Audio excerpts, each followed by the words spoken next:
Sexy mind. What time is it? Don't know the time. I can't read a clock. I should be...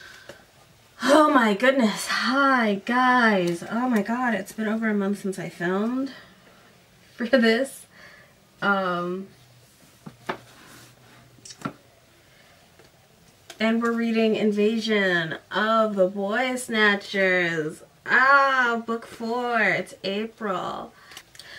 Okay, so, as always, we're going to start by reading the back of the book, because I don't read the backs of these books until after I have read the book. We're all reading them for the first time together.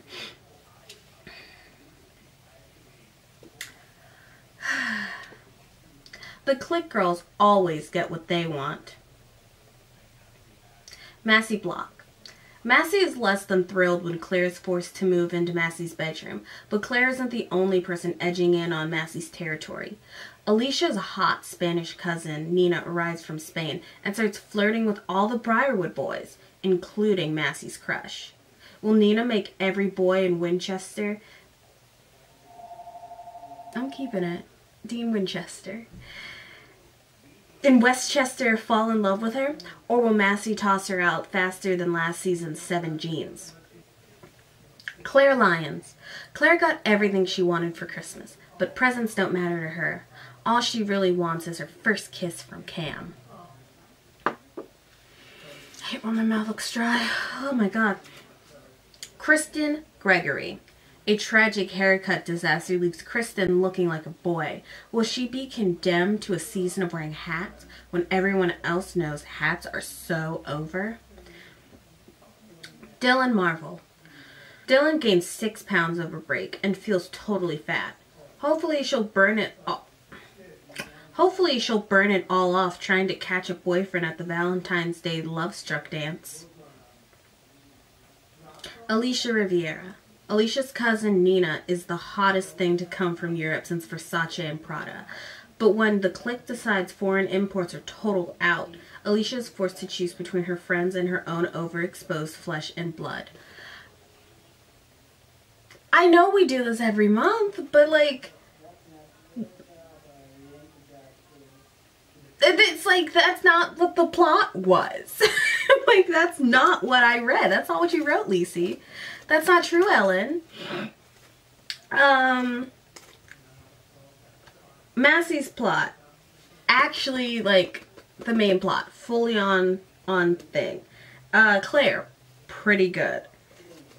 Kristen. You know what? Yeah, we can get there. That's kind of her plot. Dylan's just like, oh my god, I'm so fat. Dylan is sick. Dylan is sick the entire book. For almost an entire straight month. 10 days short of a month. She is sick the entire time. So I can't, we don't really talk about how fat she is until the end. Cool. And, Alicia, as we will see, does not question whether she has to choose her cousin or her friends. Alicia essentially immediately is like, oh, my cousin is absolutely embarrassing me by being trashy and not cool to my friends, so I gotta dip. But we'll get there. We will get there as a team. You'll see my my dibbity-bops are back. And they match the book. We're prepared this time. Alright, Invasion of the Boy Snatchers. So, at the end of Revenge of the Wannabes, Massey found out that Claire and Todd's dad had gotten a super good job in Chicago and that they were moving. It has now been a month after the family Christmased in Aspen and, you know, was bonding and spending all this time together. Claire and Massey are growing ever closer. She really sees her as a sister figure, someone that she can be herself around without any shame. And Claire reciprocates that, which makes it all the harder with knowing that Claire has to move, that this is not forever. In fact, it's going to run out any day now. Oh my god, Bean, what have I done? She beckoned to her black pug. Now my sheets are all messy. Massey used her last bits of arm strength to push herself off the bed, and once she was standing on her white sheepskin rug, she smoothed her hand over the duvet and pulled each corner so it was taut and crease-free. She admired the gold lion charm as it dangled off her bracelet and dragged across the purple cotton. It was a Christmas gift from Claire, and Massey legitimately liked it. It has a double meaning, Claire had said as she had handed Massey the square-shaped red metallic box on Christmas Day. It's a Leo, because that's your birth sign. And since it's a lion, it's like my last name, and you always remember who gave it to you. So as they've returned from Aspen, and she's returning all of her stuff, they're going to have dinner at a country club. A fancy dinner. As they're getting prepped, we learn that Massey got a new mannequin for Bean, as well as a subscription to a gloss per day for a year, Glossip Girl. All of her friends start IMing her, and it starts with Alicia. We learned from Alicia that her cousin Nina, her 13-year-old cousin from Spain from the last book, is going to be coming back with them from Spain to spend the semester at OCD. Kristen got a bad haircut, and now it looks like she's scalped. She's bald. She has very little hair. And even though it starts out with Dylan being concerned about the fact that she gained 3 pounds over her break, again, this plot is about how sick... Maybe I will save this for the end of the book. So Megan, edit this to the end of the book. But I am sick and tired of the fact that there's not equal representation. And then I know in a book series as long, 14 books, as this is, like, there's time for character development. But it feels like in all of these books there is no time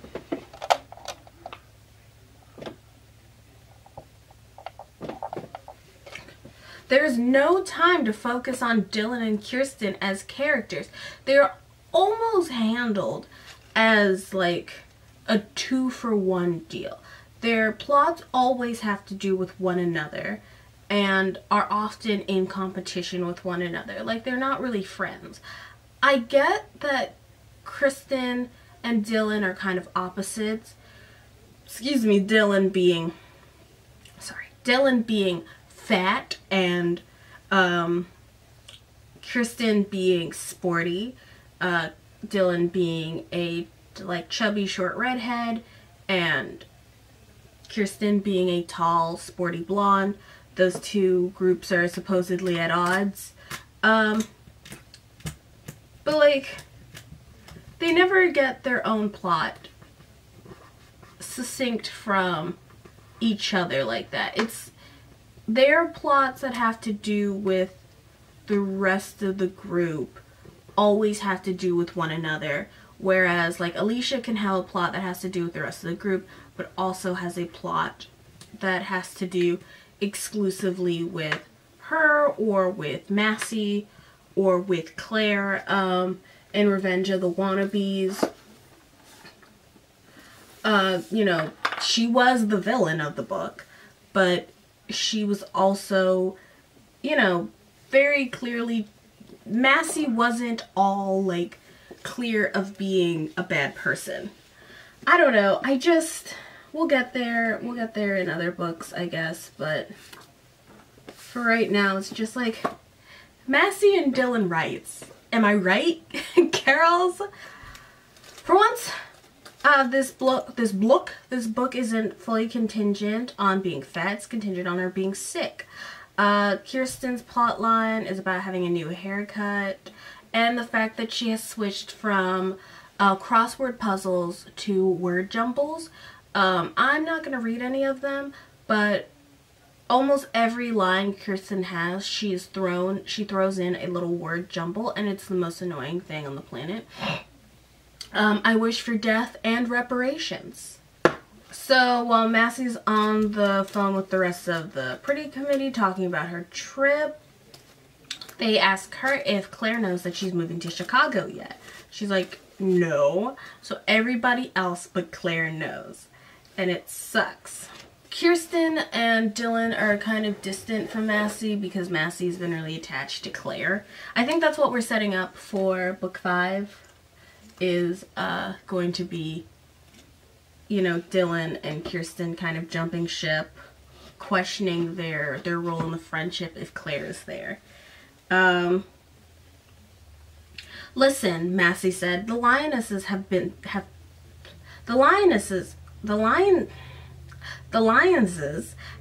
living in my guest house since September, and it's pretty much sucked. No one knows that more than you guys. And now that Claire and I finally decided to stop making each other miserable, you're all upset. I don't get it. I thought you'd be happy for me. We're glad you're not making each other miserable, but did you have to become BFFs? Dylan said, and then blew her nose. It was obvious Kristen and Dylan and Alicia were jealous, and Massey wasn't in the mood to deal.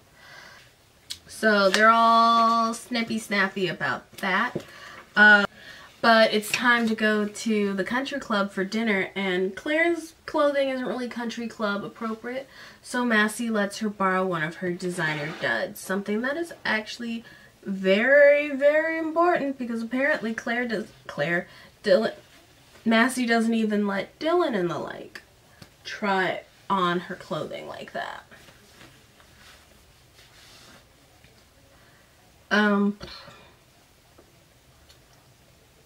Massey got a lip gloss a day subscription from Glossip Girl, and it has a different scented and flavored lip gloss a day.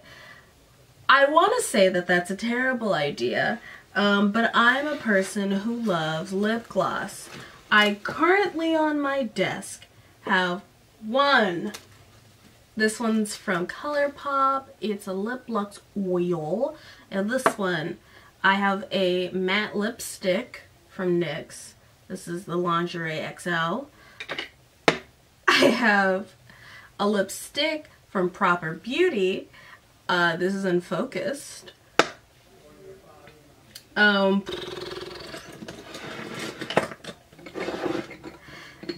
have a plumping gloss from ColourPop in Party Rowdy. I have 2 beauty supply store glosses. And this is, and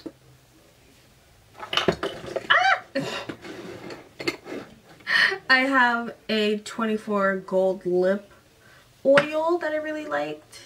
And then I have a powder puff lip on here, which is essentially a lip stain.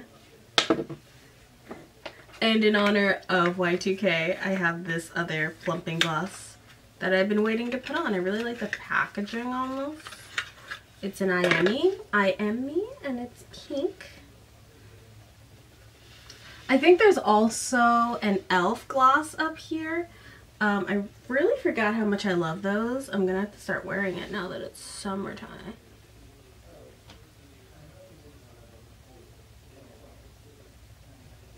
Just a gloss break. If I was a fiend before the pandemic.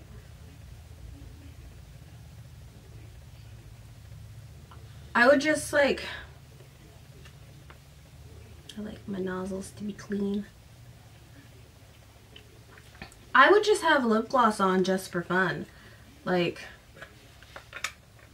I'd just be sitting in the commons slathering on the gloss. Oh my god. I also have a Undone Beauty lip gloss.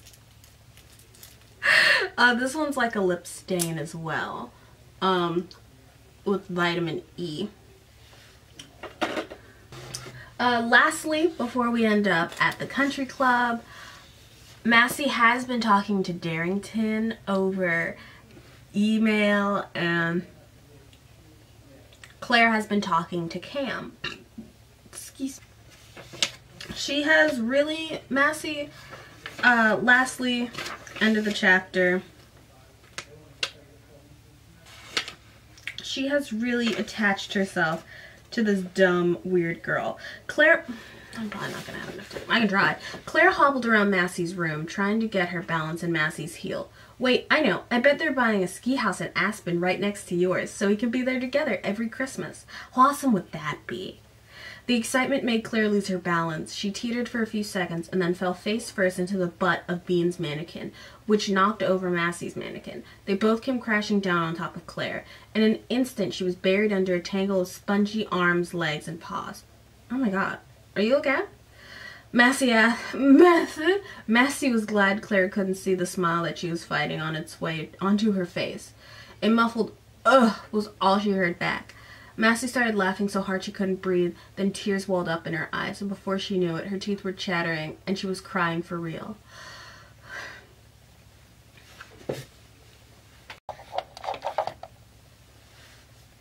You know, sometimes you just get attached to people.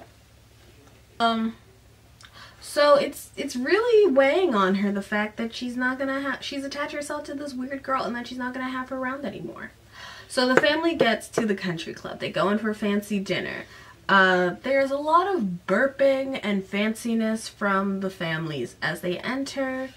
And then on page 19, Claire looked at her mother's outfit and rolled her eyes. Judy's thin black J. Crew V-neck sweater was covered in specks of white lint and random mousy brown hairs. I hope this table is suitable, Mr. Block, the host gestured as he pulled a cushy blue velvet chair out for Kendra. It's perfect, Nevins.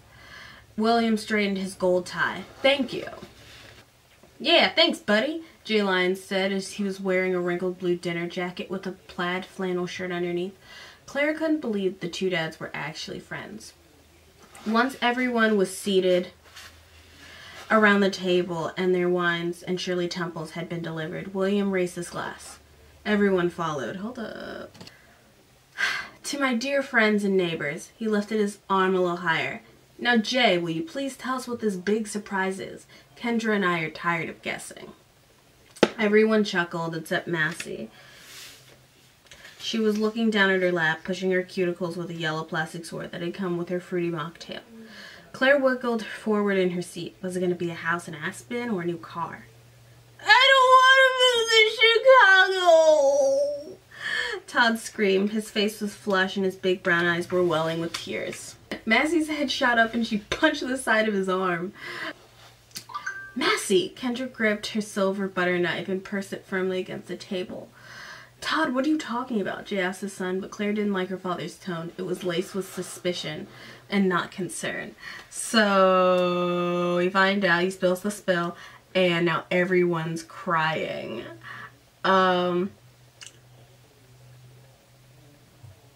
Like, everyone's mad. Everyone's sad.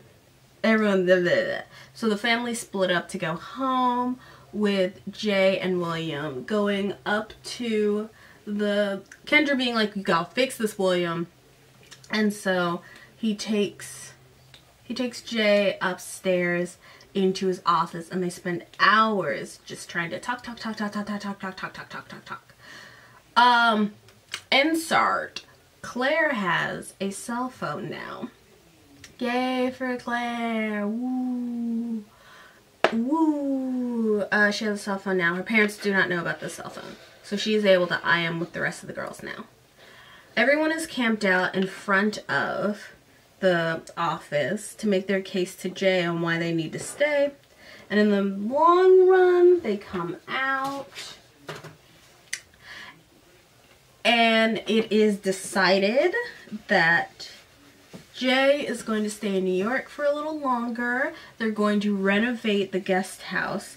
And that means that with their house set up the way it is, that Massey and Claire are going to get to share a bedroom. Woo! All of this sharing a bedroom is going to be great, except for sharing the bedroom. Next day, Alicia is having a welcome party for her new cousin. Everyone has arrived. Claire and Massey are together. Claire's wearing another one of Massey's outfits. Everything is about Nina. All the decorations say cumpleaños I studied Spanish, and I don't know why I sound like that. Cumpleaños, Nina. Welcome, Nina. Buenos dias, Nina. You know, all of those good welcome greetings in Spanish. It's all very Spanish. Crisp. Just some more Claire and Massey iconic friendship moments. Before their trip to Aspen, Massey never would have shown Claire her insecure side. But these days, they spent more time together than real sisters, and it was exhausting trying to act confident 24/7. Besides, Massey knew Claire wasn't the type to hold it against her. They're thinking about the boys, Cam Fisher, and Derek Darrington, as well as a new boy, Chris Povett, Chris Povett, a friend, and a new boy, Josh Hart. Oh, he's a bad boy. He's bad. He's bad. My split hair is so cool.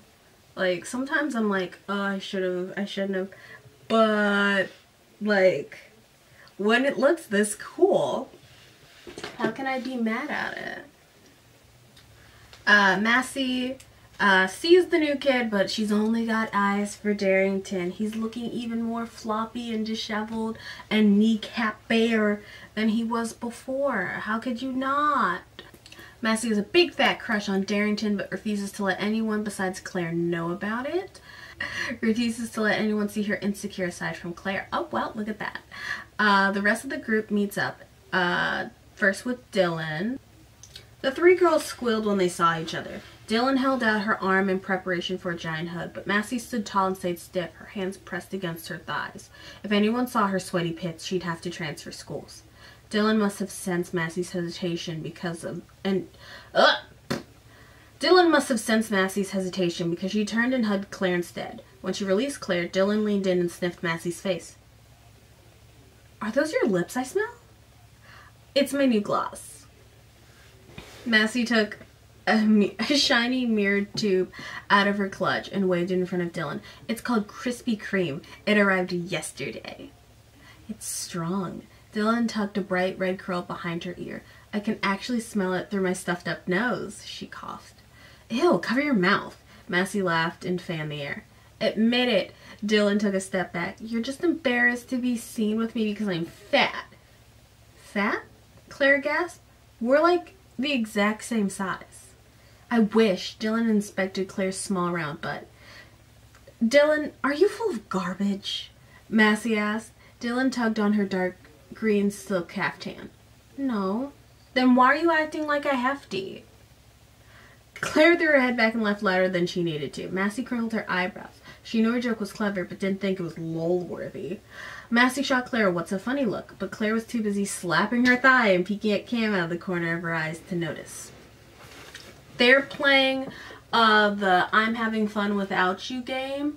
I guess they've just reached the age where boys care about that, because I could tell you they truly didn't before. Okay, so we reach our parallels between how to attract boys. Do you be hot, sexy, and showy? Are you a classy trad wife, play hard to get style girl? I don't mean to drag trad wives today. I actually do mean to drag them. But I do think it's funny how anti-sex and sexy these girls are. Like, this whole book didn't happen. Like, I guess they frame their clothing as fashion, and thus it is removed from any critique that would put them in the same category as whatever hot hell was happening with the Christina Aguilera sex appeal in book 2. Trad wife style, don't even show. Always look like you're having more fun without them. And like you're such big fun and everyone wants to be around you and you're like so fun, so fun. Oh my god, so fun. We come across Kristen. She arrives with her bad haircut. She looks like a little boy. She's super insecure about it.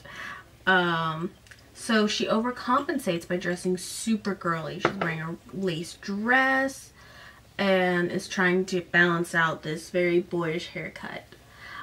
Personally, I love a good like high femme dress with like short hair. As some of you know, I was once bald and wore mod pink as shit when I was bald. Like, was at peak annoying girly girl femme when that, and dressing, performing that way, because my general persona is very femme. Giving that femme fantasy while I was bald, because I feel like the juxtaposition is very fashion. But she's a child and she doesn't have all of that information. Alicia PRs and they continue to attack her large breasts. Again, body issues abound. The only person who's not gonna leave this friend group with body issues is Claire and Massey, and that's because they're the most middle of the road looking ones. Olivia is not in this book, not a second. She has mono. Everyone jokes that this is just an excuse for her to get a boob job, but Massey is, you know, but whatever. Olivia is not here. We will check in on that. We will check in on that in book 5. I'm really excited to find that out. Because I love a good through line. I really wasn't sure if certain things were actually going to have some kind of a resolution. Alicia thinks the new Briarwood boy is hot, Josh Holtz, and they talk about him.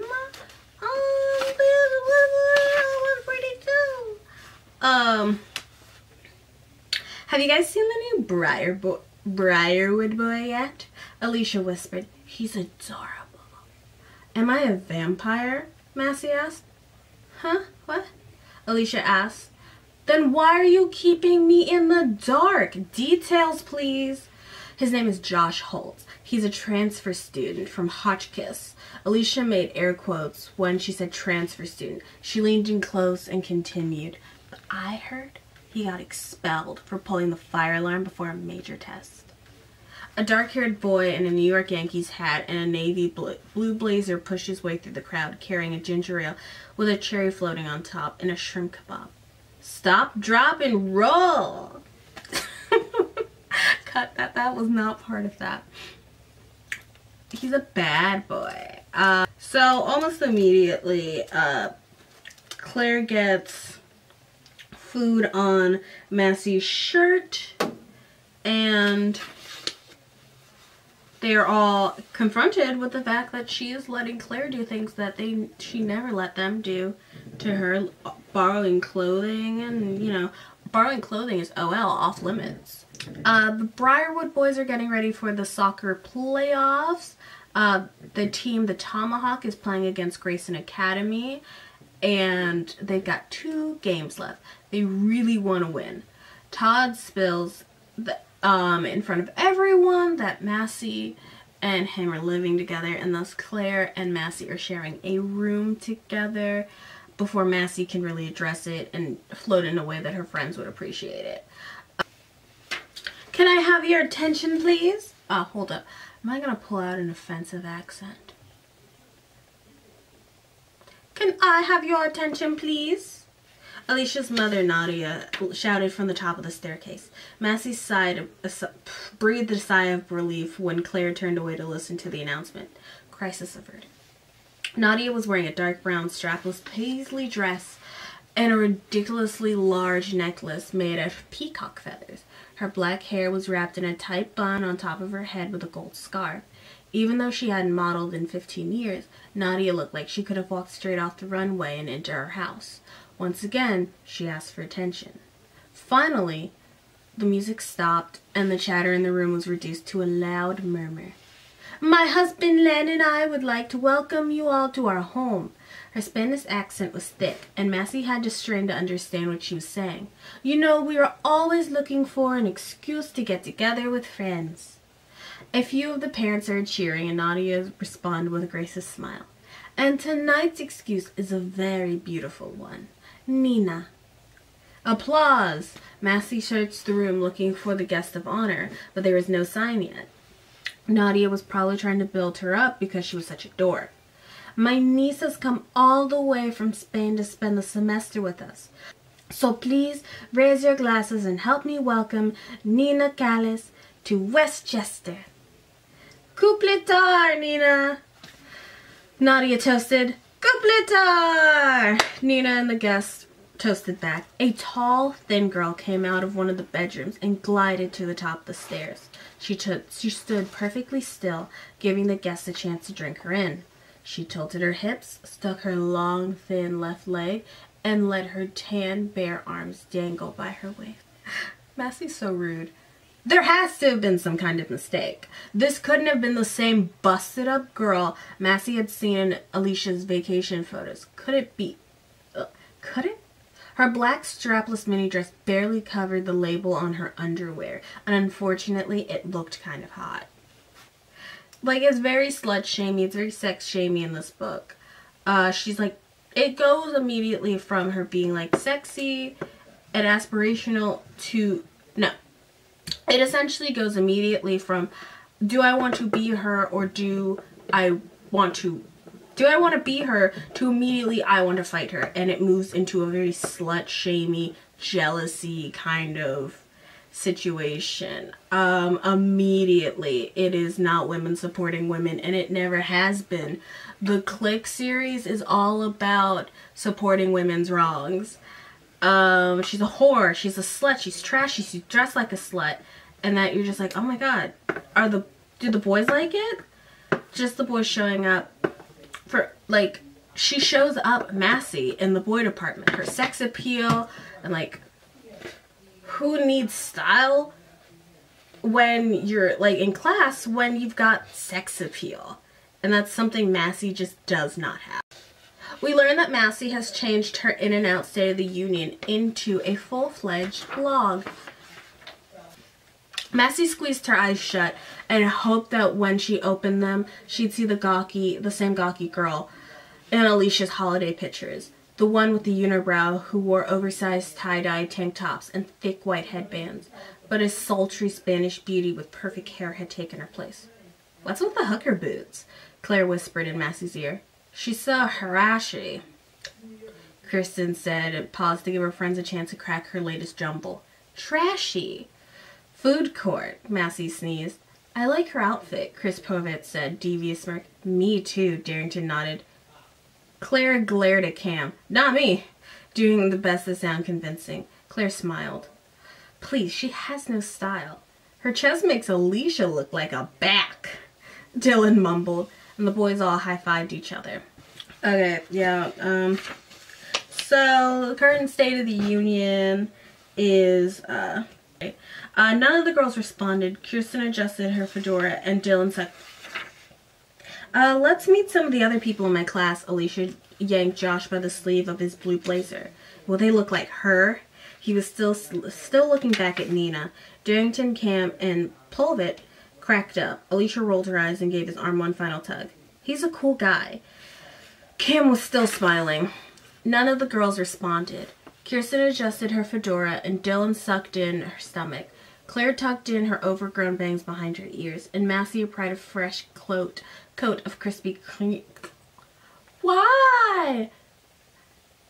Claire tucked her overgrown bangs behind her ears, and Massey applied a fresh coat of Krispy Kreme gloss. She cringed when she heard Nina's annoying ha ha ha ha ha laugh, and watched in horror as the tops of her massive boobs jiggled right there in front of the Everharts. That's a lot of movement. I guess she's wearing a push-up bra. Massey ran her fingers over the emerald green eyes in her cat brooch, wondering how to keep Nina away from the guys. When she heard Darrington, Cam, and Chris whispering about Alicia's cousin's epic cleavage, Massey realized the problem would be keeping the guys away from Nina. After the party, Massey rushed home and turned on her G5. It was crucial that her first blog go live before the start of the new semester. Massey blocks current State of the Union blog. In blog, metallics, crimped hair, gift exchanges. Out, boots, blue only, cleavage,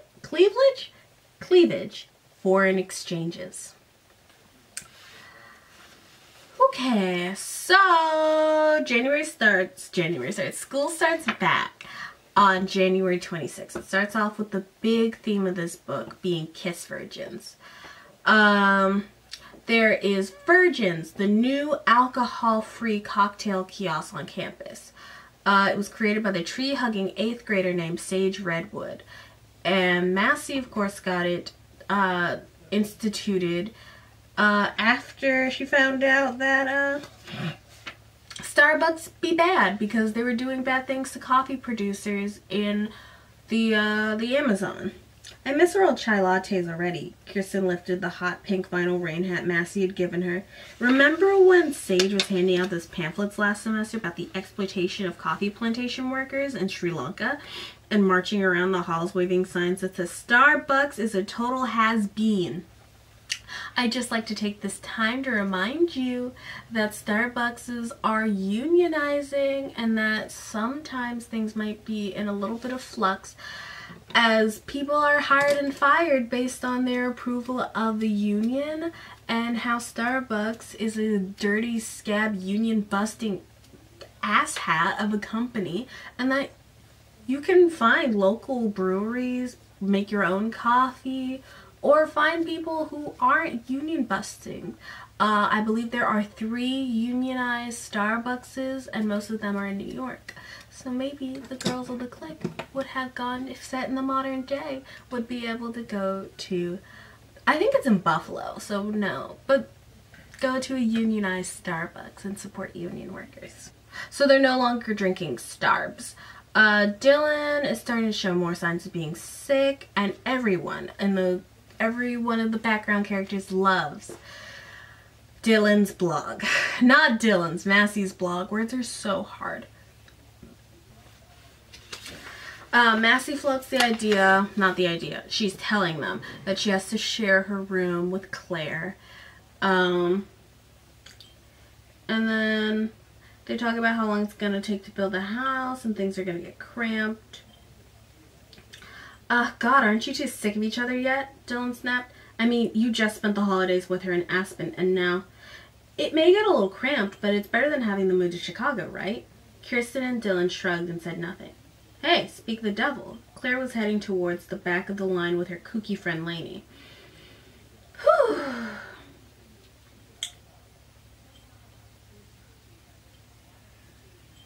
Dylan worries about being dumped for Claire. Again,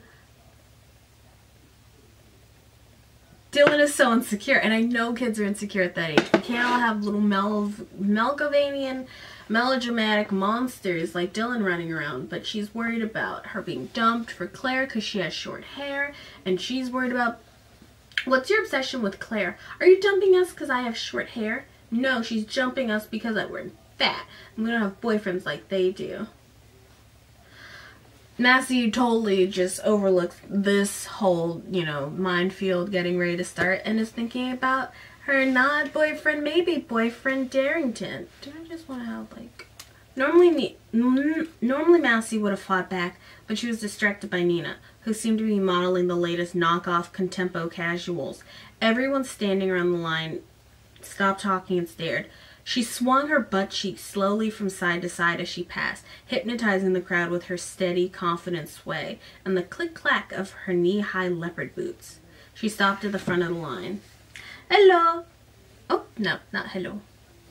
Also, I feel like it should be known that I'm channeling my vaguely European accent, not from a Spanish accent, because as a person who lives in the South and comes in contact with a lot of people who are racist against Cubans. I don't particularly find Spanish accents to be funny. I'm marketing my accent off of Saison Marguerite from Most Popular Girls in School. So, yeah. Hola! I'm Nina. She applied a fresh coat of blood red lipstick. She snapped the tube shut and reached out her hand. Massey shook it with caution. Funny. I expected you to have a much stronger grip. Nina smirked. I didn't want your fake nails to snap off.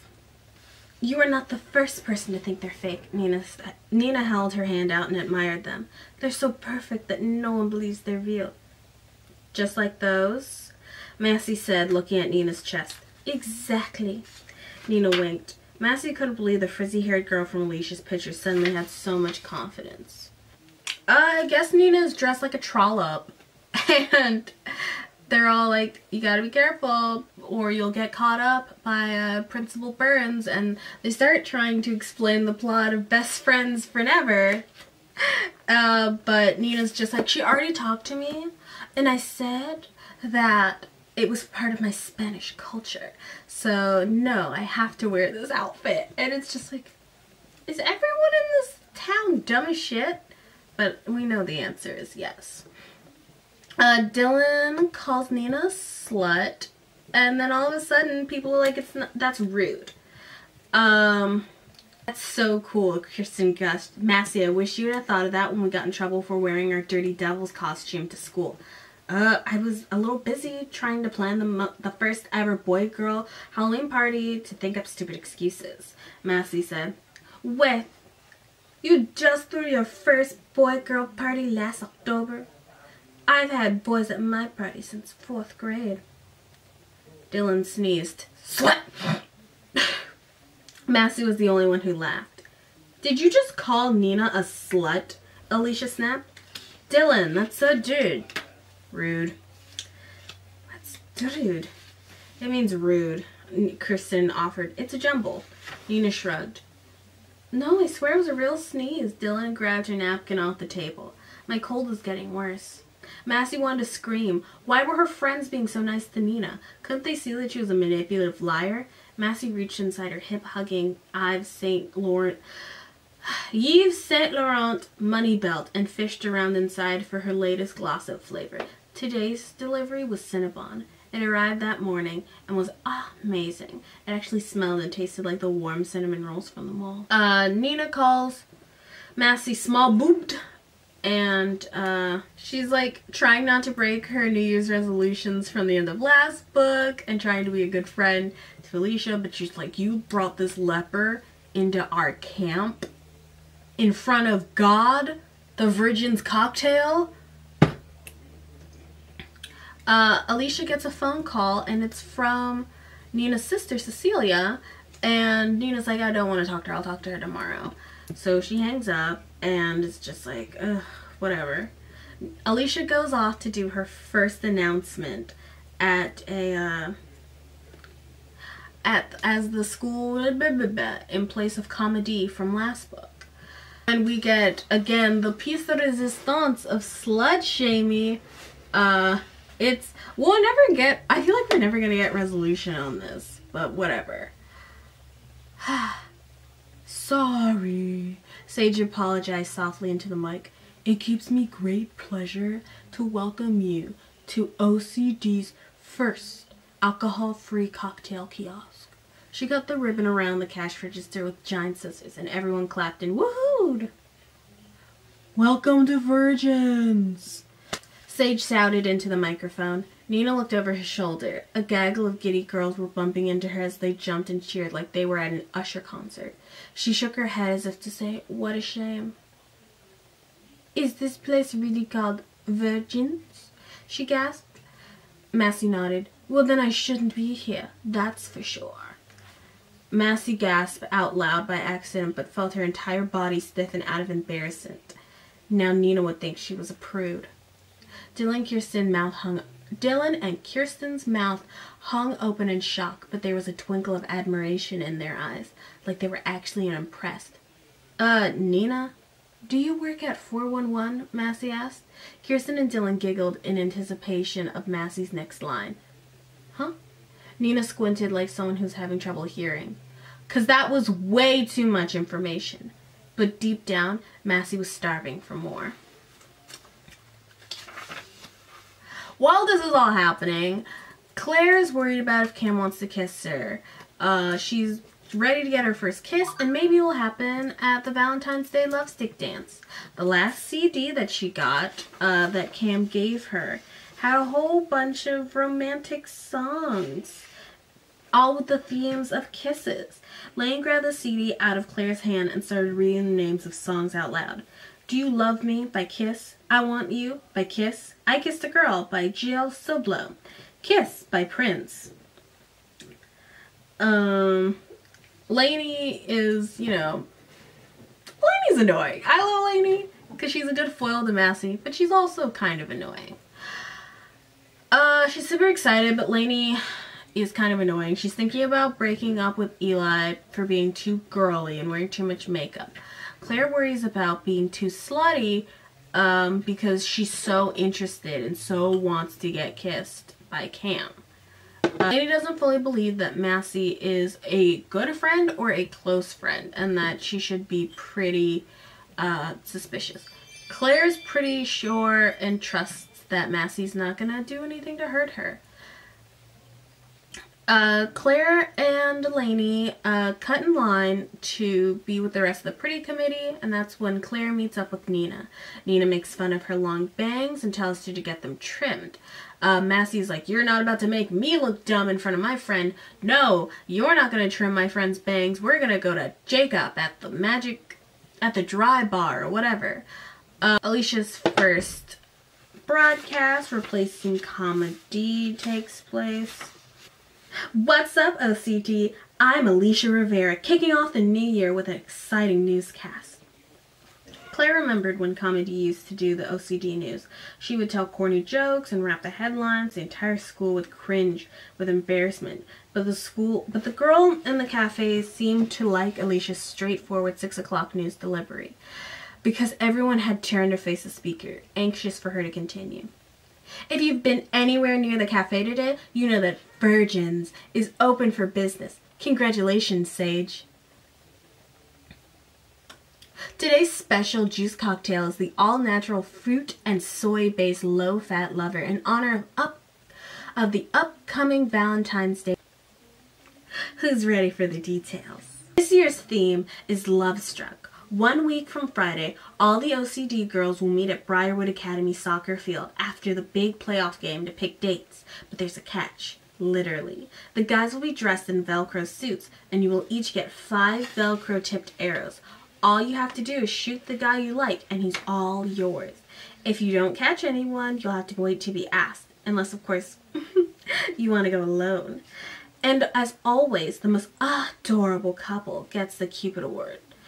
So I suggest you eat a lot of lean protein Thursday night, wear comfortable shoes, and run like a pantyhose. Don't let your dream guy get away. This has been Alicia Rivera for OCD News saying, I heart you. Hold up. What are the TikTok girlies doing? Oh my god, they're like down here, and it like, is this like, did the white supremacists steal this? Why do we have to do it down here? I got weird fingers, Drew. I think it's actually a K-pop thing, but whatever. They worry about their form, and when they find out that Nina is actually an experienced archer, they start getting panicked. We get another thing of Dylan being like, I'm fat, no one will ever love me. Nina suggests having a kissing, like Spanish lover kissing boys camp on Friday.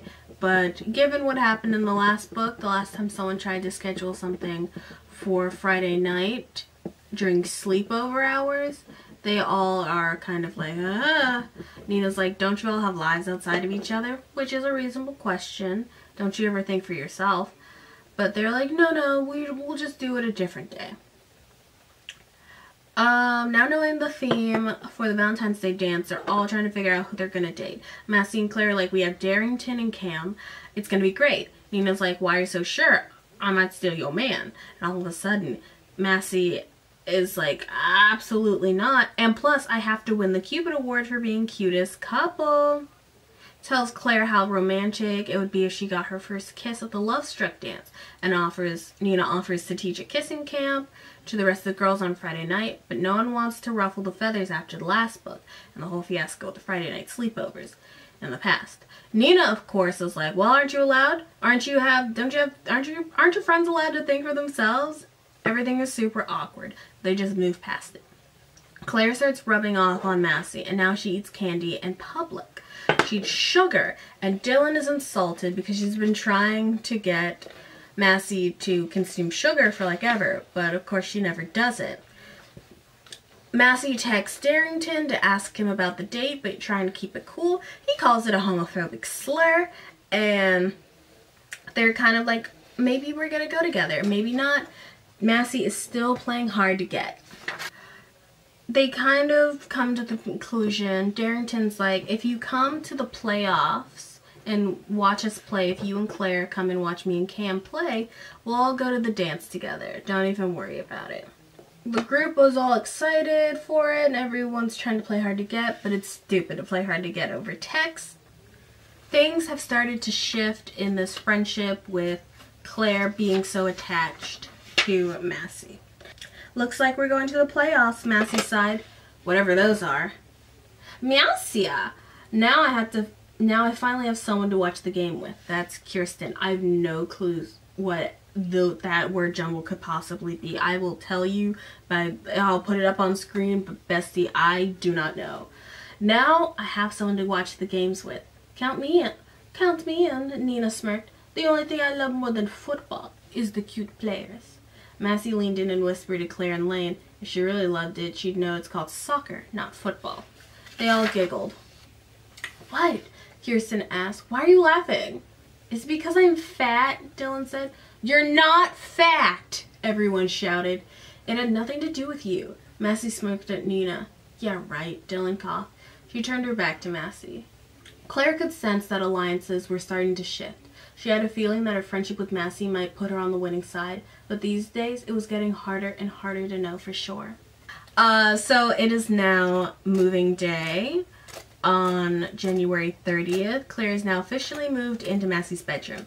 The two have a fun little dancing montage to Destiny's Child, Lose My Breath. They dance and move things around. They don't actually get anything unpacked or moved, but they do make Massey's room a little less anxiety-inducingly cluttered and cover things with scarves. Todd and Tiny Nathan continue to be sex pests.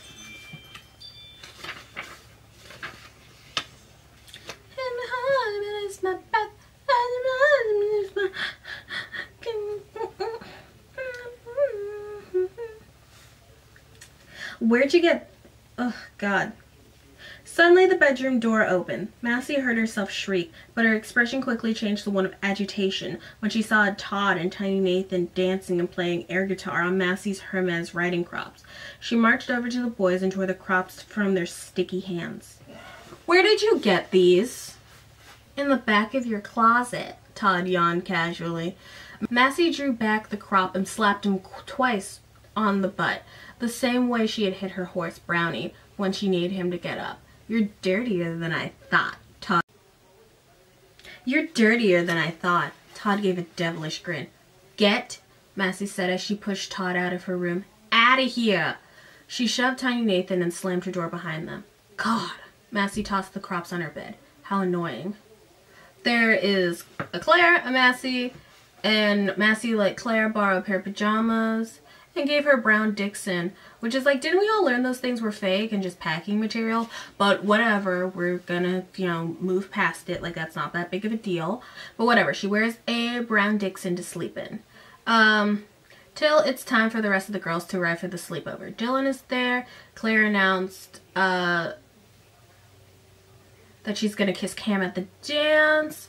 and that it's going to be her first kiss. She has no shame about being a kiss virgin, and Massey kind of doesn't resent it. She's jealous of the fact that Claire does not care about how other people perceive her as not being an expert in all things all the time. Claire takes these conversation hearts and uses them as a magic 8-ball tarot kind of situation, where she pulls it, she asks a question, and then she pulls out the conversation heart, and whatever that is will be her future with the boy for the love struck dance. You pull it out and it's like, what does it mean? Love works in mysterious ways, or, you know, in your dreams, negative. So they're looking for it to be able to kiss Cam at the love struck dance, but Massey might be able to spend time with Darrington. They have to have a sleepover in Massey's room because all the rest of the rooms, guest rooms that they normally take place of, are filled with people. So Alicia brings Nina to this exclusive slumber party, and Nina is dressed like a teen slut. Rude. I'm gonna have to put up my from previous books, my, what is it called? I know it's not called a manager. A collage. I'm gonna have to put up my collage of the Bratz doll babies, the Bratz baby dolls. Manny Santos in her iconic outfit. And some Mycene dolls just for GP. She dressed in a tiny black slip that had slits on both sides. Tiny crisscross laces attempted to hold them together, and Massey couldn't help but staring at the diamond-shaped pattern they made across her exposed skin. A pair of metallic gold ankle boots with furry laces completed the look. I considered that instead of dressing to match the cover this time, that I would dress to match Nina. Because I own a couple of 90s slip dresses and they feel appropriate. Nina threatens to date Darrington again, and Kristen shows up late. She rode her bike there. She's getting in shape for girls soccer playoffs. Nina makes the correct choice of complimenting both Dylan and Kirsten because she can probably easily realize that they are the weakest links in the group. We learn about Kirsten's bike lock being the combination that is of 0502, which is David Beckham's birthday, and Massey starts crimping Claire's hair with the crimper she got for Christmas. It's only half done. Nina gets up onto the bed. Everyone else is going to be sleeping in sleeping bags, and Massey's supposed to sleep in her bed, but Nina attempts to sleep in Massey's bed. It does not end well. That's okay. The floor should be fine for you kids. But I'm 13. I should have a bed. Then go home, Grandma, because this bed is not an option. Massey ran over to Nina and grabbed the heels off of her gold boots. Get off! She pulled as hard as she could, dragging Nina face down across the duvet. The black slip rode up over her hips, revealing a red thong buried in her butt crack. Massey shrieked, Nina, you have a letter in your mailbox." The girls busted out laughing. Nina started kicking her legs, but Massey hung on, her arms flailing around like a spastic muppet. She counted to 3 inside her head and then tugged as hard as she could. Massey fell back onto the floor with nothing but a pair of tacky gold boots in her hand. Ew. She whipped them across the room. This sets up between Kristen and Dylan to see whoever gets okay, that's actually not how this happens. So Kristen and Dylan are like super into all of Nina's shoes. Apparently she brought 2 suitcases full of these expensive, glorious boots from Spain, and that she can borrow them whenever they want. Well, they try the shoes on, and they're too. The boots are a size 6, and Dylan and Kirsten are size 5, so they're not going to be able to fit. Todd wants so badly to be head marionette of the marching band, and he's been practicing a lot with his tuba, but tuba is like the number 3 most annoying instrument, so of course no one is pleased about this. Next door, if he plays well enough in the marching band, he gets to be in it during the playoffs. He gets to march front row in the playoffs during finals. Claire is protective of her brothers, and on Massey's side of this, Nina's sister, Nina's sister, Cecilia, keeps calling and Nina refuses to answer. She keeps saying, tomorrow, tomorrow, tomorrow. Nina gives a sexy Spanish makeover to Kristen and Dylan. The dealio is that who wants a sexy Spanish makeover? Kristen and Dylan's hands shot straight up in the air, but Alicia only lifted her arm halfway. You should start with a brush and some makeup remover, Massey mumbled. Claire covered her mouth and giggled. Alicia lowered her arms. Nina walked over to the sleeping bag and sat down on Massey's. She dumped a bag full of exotic Spanish cosmetics on the floor and swished them around like a card dealer trying to mix up the deck. Massey pointed her speakers directly at Nina, then blasted her Destiny's Child CD. She laughed at herself as she hurried to the bathroom to grab the hair crimper. The hair crimping is happening. So, Dylan, who are you going to ask to the dance? I'm sorry, I'm covering my face. Nina was shouting above the music, pressing a glittery fake eyelash onto Dylan's small eyelid. Kirsten was beside them, lining her lips with a burgundy pencil. Massey was eavesdropping on their conversation while she crimped Alicia's hair. The more Nina said to her friend, the harder Massey gripped the iron. Do you smell something burning? Alicia asked. Massey quickly released her grip and waved the gray smoke cloud away from Alicia's singed hair. No, I don't know yet. Kirsten bit her lip. Me either, Dylan mumbled as Nina pressed the lash against her eye. Just pick the best kisser. Nina nodded. Who's that? Kirsten asked. You don't know. Nina dropped the lash on Dylan's sushi pajama top. Dios, you act like you've never made out with anyone before. Kirsten was silent and Dylan sneezed. Nina looked up at the bed. Of course you've kissed boys, right? Right? Massey's heart started to race. She couldn't let Nina know the truth. I don't kiss and tell. She silently played that Claire and Alicia would back her up, and they did, by keeping their mouths shut. Nina walked over to the round dimmer switch on Massey's wall and turned down the lights. Then she sauntered over to Kristen and Dylan while twirling one of the dangling laces from her slipper under her finger.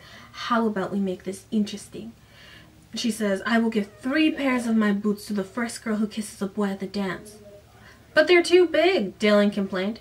eBay, Kirsten whispered. Oh, thick socks. This goes for you too. Nina turned towards Massey, Alicia, and Claire. I wouldn't even burn those hooker boots for warmth. Massey pressed down on a chunk of Claire's hair with the iron. Claire? Nina offered. Nah, I want my kiss to be with Candy to be romantic, not part of a bet. Claire had no problem admitting she was a lip version, and Massey secretly wished she had the luxury of being honest, but a statement like that would probably ruin her reputation. So, bets. Love dance, getting the boys at the love dance. Kirsten and Dylan are going to be trying to win these shoes. Which is so weird for Dylan to be in such competition with Kirsten because Dylan has money. She could just buy the shoes. As a reminder, Massey has technically kissed the boy, and it was very traumatic for her because she got kiss assaulted by Todd. Okay, so the girls pick. Alicia picks Josh Holt that she wants to kiss, even though she's not a part of this bet. Claire's with Cam. Dylan wants Chris, and Kirsten wants Kemp. Massey asks her why the boys want to... Massey felt a sudden wave of nausea. She didn't have to be an archery expert to know that Nina had perfect form, and she would hardly be afraid to use it. What makes you think they'll actually want to go with you? Massey counted. These. Her coconuts. No,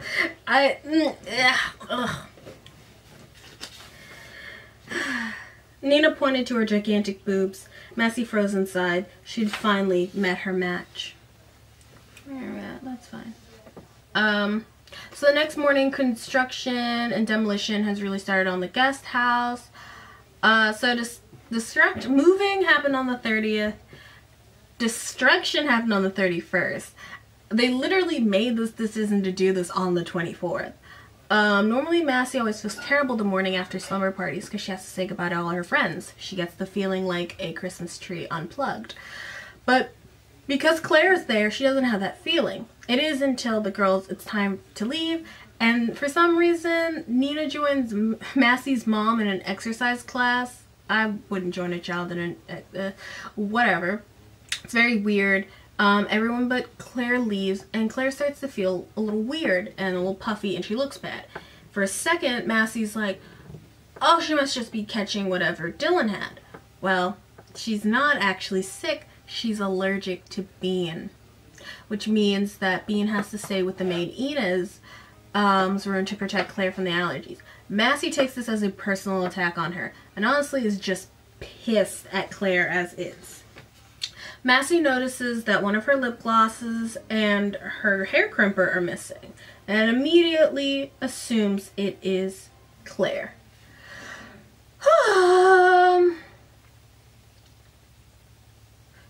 Tensions are already getting thick between the two of them. Todd is not helping by loudly playing his tuba at all hours of the day.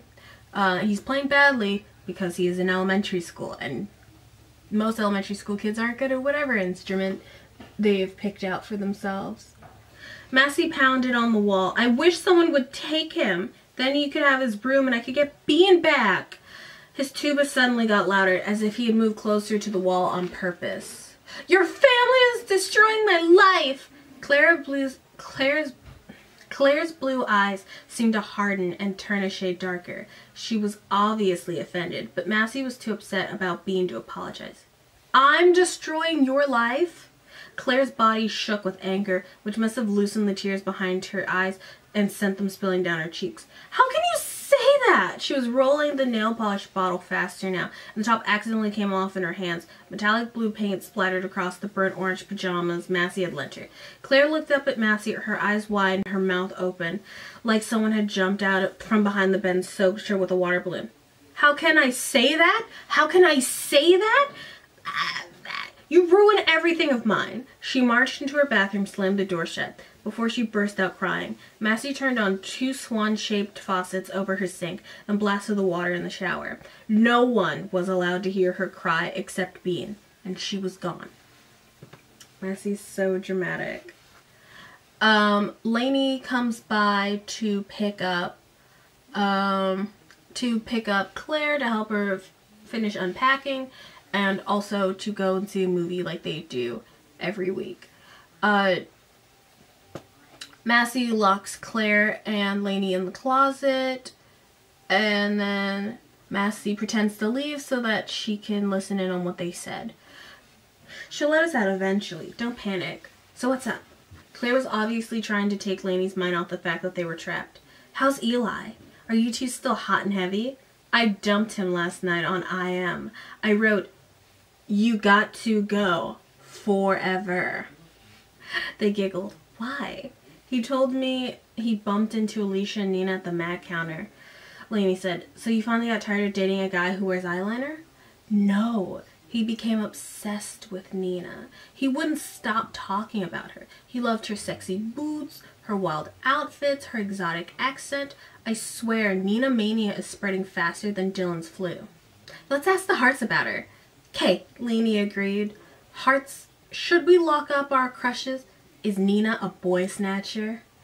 Claire giggled. Massey pressed her head against the door a little harder. She heard the plastic bag rustle, and then the candy hearts clink together. "It says she-devil." The girl must be stopped, Lainey shouted. It's our duty to put an end to Nina the sex machina. Nina the sex machina. She devil. Nina mania. Just so many words. Massey realizes the gloss is missing, cotton candy, and Claire leaves to go see a movie with Lainey. Massey grabs Bean and rubs it all over Claire's clothing so that she'll have an allergic reaction. It says, payback is a bitch. It's an odd decision to make other than, you know, being sleep deprived and tense, because why would Claire steal anything? Because Massey lets her borrow anything that Massey thinks would look good on her anyway. Like, really. Kirsten calls and tells her that her bike lock is missing. Massey blocks current State of the Union blog. In, dance contests, colds, soulmates. Out, kissing contests, allergies, and roommates. Briarwood Academy soccer field. It's been a week and Claire's not having a good time. She's nauseous from the fact that she can't get a good night's sleep because Todd's been playing his tuba. He is actively currently playing the tuba in the car while they're driving. Kendra Block cannot drive in wedges and thus is jerking around the car. Judy does not find this to be charming and is quite nervous and agitated with her husband's friend's wife. Everyone is tense. This is throwing a wrench in the accused family. Oh my god, this is throwing a wrench. This accused my family's ruined your life. This is throwing a wrench in Claire being like, my family didn't ruin your life, when literally, like, everyone's ruining everyone's life at this point. So no one's talking to each other. Well, Kendra and Judy are talking, but Judy's still trying to keep the peace. Claire is still mad at Massey. Massey's mad at a lot of things, but mostly because her new gloss is Taco Bell scent, and it's gross. It's spicy and bad. Glamlight, maybe Mexican pizza, Glamlight, Taco Bell mix up. Maybe that's the move. Massey has continued to accuse Claire of stealing, but Claire didn't steal anything. Claire is all dressed up for the Love Struck event. She's wearing a green dress with green lace dress with jeans underneath. It's giving the icon herself, Ashley Tisdale, and I think it would kill in the fashion department.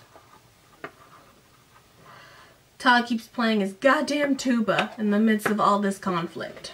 I think it's funny for Todd because Todd is probably having the least amount of conflict because he doesn't have to share a room with anyone and he's a little kid, so he, you know, is just chilling in someone's house.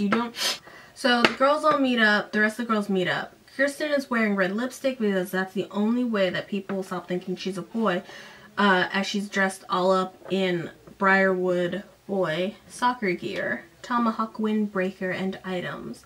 They watch the game and Sage is selling Virgin for Life t-shirts. Nina's just like, I've had sex before, and it's just like, calm down, Degrassi High. Like, chill out, Degrassi. How about one of our Virgins for Life t-shirts? Sage's helper opened her jacket and showed Massey that they were actually wearing one herself. The edge of Massey's mouth started to curl up, and Claire knew the clever cut down was on its way out. I'd buy one, but I can't stand false advertising, a voice announced. It wasn't Massey's. Nina and Alicia were behind Sage, waiting to squeeze past her and sit down. Essentially being like, I had sex before, and it's just like, calm down, Degrassi High, at the bottom. And we get a description of what Nina is wearing, which is like, while Nina was wearing a J-Lo version of a soccer uniform, denim short shorts, thigh-high platform sneaker boots, a thin white long-sleeve t-shirt with the number 69 written on the back in rhinestones. I missed that the first time. Oh my god. Throughout the game, guys kept offering her their coats, but she swore that she was a hot-blooded animal and didn't need them. Then she would growl. Chill, Degrassi. Chill. 13. 13. The girls begin to sit around watching the game, and they do another heart pull, and Massey says it's destiny that she may or may not end up with Valentine. Dylan's actually not supposed to be there because she's too sick. She's definitely too sick. So it's understandable, but whatever. She's all stuffed up. She's nigh unlegible. That's the thing. Again, these two, their plots are always intertwined with one another. So Kirsten is making herself misunderstandable with these goddamn word jumbles. And then Dylan is actually ununderstandable because she's so stuffed up. Dylan's all chapped. Her mouth is all chapped. So Massey offers her one of her the lip gloss, the Taco Bell flavored lip gloss. It's gross. Everyone knows it's gross. It gets thrown into a puddle. Nina then offers her a gloss that smells like cotton candy. We can already see where this is going. Massey's like, why are you ripping me off? She swears, you know, your tube of lip gloss is silver and mine is gold, so it's obviously different. Nina bends over and to pick up something, and the crowd goes freaking buck wild. Hold up, I will just read this. Nina, am I a band-aid? No. Nina's eyes were fixed on the soccer players. Then why do you keep ripping me off? Massey's voice was flat and calm. Her teeth were showing like an attack dog. I have no idea what you're talking about. You stole my lip gloss, Massey yelled.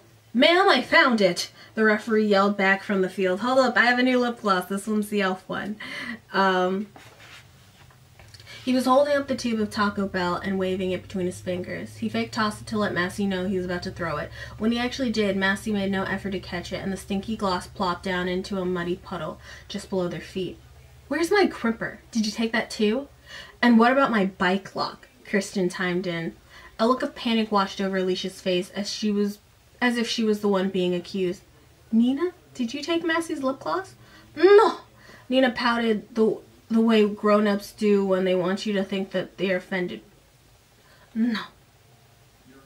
That's crazy talk. Then where did you get this from? I brought it at the duty-free shop in the airport.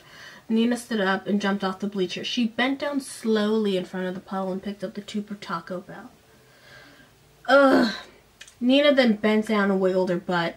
When she straightened back up, the boys in their section applauded. She smiled and waved and blew another bubble. She looked at Dylan. Guys love it when you blow big bubbles. It reminds them of boobs. I want to go to jail. God, I hate it here. This sucks. Again, this is all super gross. Because she's 13 and not like some sexy 18, 19-year-old sex pot. She's 13. She's a baby. She's a baby with a young, blossoming body that is she's using her sexuality and figuring it out. And, like, technically it's other, like, children who are sexualizing her. But, I'm a prude. Shoot me. Send me to jail. I have higher standards for books than I do literature because Degrassi does not bother me. Because they look like children. I think that's the issue, is like Degrassi has children doing crazy things but they still look like babies. And so you're like, who let this? It's like that show, Old Enough, where they've got like toddlers running like tasks and it's like, oh, look at that baby doing crack. Oh my god, is that baby gonna shoot up the school? Aww. Like, but when I'm reading it, I'm hearing things that an 18-year-old should do, like a high schooler should do. And then reading it and it's like, this 7th grader is a whore. And you have to be... Nina, when she picks up that lip gloss from the puddle, she drips it onto Mina's face, onto Massey's face, and Massey loses it. She shakes up the bottle of Perrier and douses Nina's shirt. But this does not embarrass Nina. Nay, nay. No, it only emboldens her to do a sexy little dance. you know, now it's a sexy wet t-shirt concert, and it's just like, and I'm just like, it's January, it's cold, and you got your Yetis out, young lady, you're gonna, I just popped myself in the face with pie crust crumbs. You're gonna get hypothermia. All y'all are gonna be sick. If the next book isn't them being like sick and miserable, because of A, Dylan, and B, all of this hot nakedness in the New York January, bah. Nina screamed so loud it sounded like she was being sprayed with liquid acid, not expensive mineral water. Everyone in their section had turned to see what had happened, and they loved what they saw. Some of them cheered louder for Nina than they did for the players. After all, the only thing sports fans like more than a good game is a beautiful girl with a pair of D cups and a soaking wet t-shirt. Dylan and Kirsten stood beside Nina and blew as many big bubbles as they could. Claire could feel her. They are emulating, Dylan and Kirsten are now emulating sexy, flirty, sexy time. It's weird. These literal 7th graders. So after the game, end of the game, Darrington makes a game-winning save. They're going to the final. No one said a word. They were too busy watching Nina twirl her braids as she spoke to sweaty soccer players. It was obvious from their goofy, boyish expressions that they preferred flirting with her to celebrating their victory. Guys love her, Kirsten sighed. How does she do it? Dylan asked. Like this.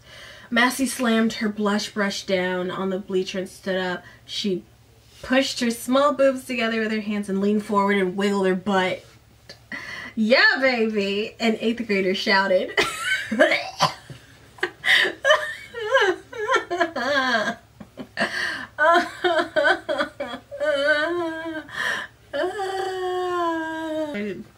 Massey blew a kiss to her, Maya and her friends cracked up. Oh no, she's not. Alicia pulled her rubber bands. Oh no. Oh no, she is not. Alicia pulled the rubber bands off of her braids and unraveled her hair while Nina handed Josh Holtz a note. He looked like he was about to read it, but Nina put her hand on his and squeezed it, implying that he should wait until he was alone. She is so dead to me. Maybe we're being too hard on her. Dylan pulled the gum from her mouth and twirled it around her index finger. Maybe we should just ask her what we're doing wrong. Maybe she could give us a few pointers on how to get the boys. So Massey decides to take her time during the dance, but the boys keep running away from them, and they are insulted. Lainey and her 2 friends, Mina and Heather, are standing on the sidelines waving signs that say, OCD girls run for president, not boys. We're also getting hit with more arrows than the boys are because they're a big target with their sign. Oh my god, we got our resident girl bosses here. Oh my god. They're giving very we wore what tease. They're giving very Rachel Hollis. Very nasty gal. Their chosen love match. Claire tries to get, you know, the attention of the boys, and their chosen love matches don't stop running for them. They run away. They are heartbroken. First, Massey couldn't decide what she was more upset about, losing Darrington or missing her shot at the Cupid Awards. She searched her mind for her answer, hoping the hollow, empty feeling in her stomach would go away once she figured it out. But it only got worse when she finally did, because it wasn't all about Darrington, the Cupid Award. It was that Massey block hadn't come out on top, and there was nothing more devastating than that. We're more than halfway there. Yeah. So Tuesday of the week, Massey won't let Claire take a shower, just out of pure spite. She keeps her out of the bathroom because Massey took so long in the shower that Claire doesn't even get a chance to bathe. They're already running late. Massey finds a secret camera in the shower that Todd placed there. Gross. Todd treats it kind of as a joke, which again, like, if we treated the sons like their actions had consequences, they wouldn't do shit like this. Oh my goodness, golly gracious, I hate it here. Isaac started honking again as she ran down the stairs. "Claire," Judy shouted from the kitchen. "Hurry up." "I say let them be late," Kendra said. "It's the only way they'll learn." Claire stood outside the kitchen and listened. "I can't just ignore this, Kendra." Judy sounded upset. "Tardiness is a bad habit." "I know, dear, but they're growing up, and they'll have to learn to make their own mistakes." Kendra's white coffee cup made a clinking sound as she set it down on the matching china saucer. "Where I come from, mistakes are things like adding 2 cups of sugar when the recipe calls for 1. Not letting my daughter develop a reputation for being disrespectful," Judy said. "Are you saying I encourage Massey to be disrespectful? Are you saying you don't?" Massey comes out and they're late. Isaac is pissed because I guess he also stays in the house and can also hear the tuba playing constantly, and it's essentially frying his brain. He can't hear. He can't do the sounds. I think just a funny one is Massey gets her daily Gloss Up Girl delivery and it's baby's breath, but Massey's so pissed and just so done, and also kind of ignorant as a child, that she sees that it's baby breath and assumes it's gonna smell like baby vomit. And it's like, I'm not doing that today. I'm not. So everyone's late. They pick up all the girls and they're 10 minutes late. They get there and Christian and Dylan are dressed like Nina. "Hey, Kirsten, maybe you should start dressing like her. Then no one would mistake you for a boy," Massey suggested. The girls strolled up the main stairs of OCD and ducked when they passed Principal Burns' window. When they were safely inside, Massey whispered to Kristen and Dylan, "What are you two wearing?" They stopped walking and looked at their outfits. Then glanced at Nina. "Did you put them up to this?" Massey started walking again, and everyone else did too. "See, I think they look very sexy." Nina bent down and fluffed the pink pom-poms on her red suede knee-high boots. "Sexy?" Massey turned to Nina. "They look at sexy?" Massey turned to Nina. "Look at Dylan's makeup. It looks like she spent the morning making out with a clown." "Thanks a lot, Massey." Dylan sneezed. "I think it looks good. I need a little color on my face, 'cause I've been sick." She blew her nose and examined the tissue. It was covered in red lipstick and orange foundation. "Gross," Alicia laughed. "And Kristen, I don't know what's worse, that tacky wet seal v-neck or the C-cups poking out of it." Massey looked away in horror. Claire couldn't help but laughing. It looked like Kristen's boobs were being smothered against their will. "It's a Victoria's Secret water bra." Kirsten adjusted her cleavage by squeezing her arms together and squirming around. "Nina said it would make me feel more feminine, you know, while my hair grows out." Water bra. My sister had a water bra.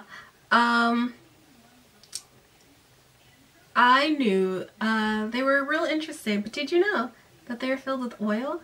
My sister learned that the hard way because we live in Florida and the sun gets real hot. And the bra, you know, the fabric started to wear away on the inside of the bra. And then it was like the little plasticky part on the inside of the cup got exposed, and then it got tremendously hot and it got weak and it exploded oils. Because it's not water, it's oils. Because water would evaporate, oil does not. So all the girls get caught by Principal Burns and they, okay bestie. Kirsten's freaking out. "But that counts as an absence," she said, "and my scholarship only lets me have..." "Well, you should have thought of that before you're moseying down the halls at 8:45 a.m. And Principal Burns, "Now get to room 6 while I notify your parents." They'll have detention, which Kirsten's really messed up about. Kirsten is worried about being grounded, because if she's grounded, she can't come to the dance and she'll immediately lose the bet. "You better take care of that cold," Nina instructed. You better take care of that cold," Nina instructed. "You don't want to be sick for the dance." "Oh no," Dylan sniffled. Do you know who you're going to dance with?" "I couldn't decide between Josh, Cam, and Barrington's," Nina said. "So they're all going to take me." "I am not. They certainly didn't run away. You're lying," Massey said. "I am not. They certainly didn't run away from me. Claire clenched her fists and waited for Massey to jump in with a cutting remark, but she didn't. In fact, Massey didn't say anything at all. She just stared at Nina with a squint in her amber eyes and slowly shook her head. They're worried about, you know, Claire's still like, I want my kiss to be romantic. So they come back and they decide that Nina needs to be dealt with. So Claire, Alicia, and Massey are all on the same team. Claire has a plan. Operation Toe Jam. Operation Toe Jam requires Claire and Massey to run to the gas station across the street, get a crap ton of chewing gum, chew it all up, and then wait behind a vending machine to throw the gum into the hallway so that it can trip up Nina. When Alicia calls her up to the booth during her lunchtime announcements. During this, Alicia talks about things that Nina may or may not have done. Everyone in the hall stopped moving and looked up at the speakers in the corners of the ceilings. A string of mysterious robberies has left a few of our students rattled this morning. The first crime was reported Friday by Jessie Rowan, who noticed the furry monkey keychain on her Kepling backpack was gone. Several more reports have come in today. Among the list of missing items are Natalie Nussbaum's chocolate pencil case, Miss Beeline's red Mont Blanc pen, and my Ralph Lauren Isle gym socks. Think twice before leaving open lockers unattended and report any suspicious activities to Principal Burns. This has been Alicia Riviera for OCD News, saying I heart you. They're hanging out behind the vending machine when Corey and Strawberry from the last book roll up. And this ends up being its own thing. But they get Nina. She steps into the gum and they try to make her look silly by having her wear mismatched shoes from the Lost and Found. This doesn't work out because... So Claire grabs a whole bunch of size 6 shoes because that's what she's been told that Nina wears. However, when she delivers them, the shoes are still too big for Nina. So Nina goes in and grabs her own shoes that are kind of matchy-matchy. It's a gold and silver heel. And they end up fitting her, and she ends up creating her own fancy style. Everything these girls try and do to Nina just rubs off and makes her look even shinier. Nina has lied about her shoe sizes. Claire and Massey end up getting detention because Corey and Strawberry said that they were stealing dollars from the vending machines. Claire and Massey come to an agreement in detention that Claire can sleep in the bathtub, and that way she can go back to... Matt Bean can go back to sleeping in the bedroom, and at least Claire will get a chance to take a shower now. Everyone starts joining them in detention. Kirsten comes in because... It's just me, Kirsten moped. Her wet seal v-neck was splattered with what looked like French fry grease, and she... It's just me, Kirsten moped. Her pink wet seal v-neck was splattered with what looked like French fry grease, and she looked utterly exhausted, as if the pressures of life had finally managed to beat her down. What are you doing here? Massey whispered. I got too close to a Bunsen burner in science class, and my water bra exploded. Do you know they're actually filled with water and not hot? They're actually filled with oil and not water. Claire and Massey start cracking up. It's not funny! Kirsten wiped her eyes. My mother's gonna kill me. Why should you get in trouble for burning your bra? It was an accident. Well, that part was, the rest wasn't. Kirsten added, I had a hot dripping oil down my chest, so I took the bra off under my shirt and threw it across the room. Even Kirsten laughed at herself this time. Dylan joins because it's just me. Her face looked like she had dipped her face in a bowl of melted Skittles. What are you doing here? Kirsten looked disgusted. I kept sneezing in art, and every time I blew my nose, my makeup would come off, she explained. So Vincent caught me rubbing a green pastel on my eyelids and a red one on my lips. She tried to blow her stuffed nose, but nothing came out. Kirsten slammed her hands down on the desk. Aren't pastels poisonous? Vincent seems to think they are, Dylan said, and that's why I'm here. And then Alicia arrives, and they're like, why are you you here? And Alicia's just like, because everyone else is here. Operation Toe Jam didn't work. And everyone, and Claire's feeling really low about the fact that she can't, that she hasn't gotten there yet. So, they were all going to go to the mall as a group, but Kirsten's mom shows up and is like, you are going to class. They were all about to go to the mall. Sans Nina, because Nina's getting a tour of the locker rooms over at Briarwood. When Kristen's mom shows up and is like, you are absolutely not hanging out with them. You've never gotten detentions before and like this. And you're dressed like a whore, so you gotta come home. I came to pick you up as soon as I heard about your little science striptease. And you know what? I know about hardworking moms, and they do not have time to fully inspect everything that a teacher says. But like, you couldn't even maybe think that it sounds a little ridiculous that your daughter was getting naked in the middle of class for no reason? Like, just like sensually letting a chemical burn happen to her in the name of modesty. I am aware that Kirsten is not supposed to be wearing her sexy, you know, massy clothes to school. She's supposed to be dressing modestly. But, like, we gotta get past that for the fact that, you know, you're cooking your bits. That's, like, that's real messed up. And then Dylan, who zip-zap-zooted on the floor off of NyQuil, immediately gets taken home because she's getting delirious. Which only leaves Massey, Claire, and Alicia. Alicia wants to go shopping and just get some clothing for the mall, but she cannot. She's sorry. Get some clothing for the mall, but Claire wants to come up with a more full-fledged plan for revenge. Hey, did you guys know that shoe sizes are different in Europe than they are in Westchester? Claire put in. What?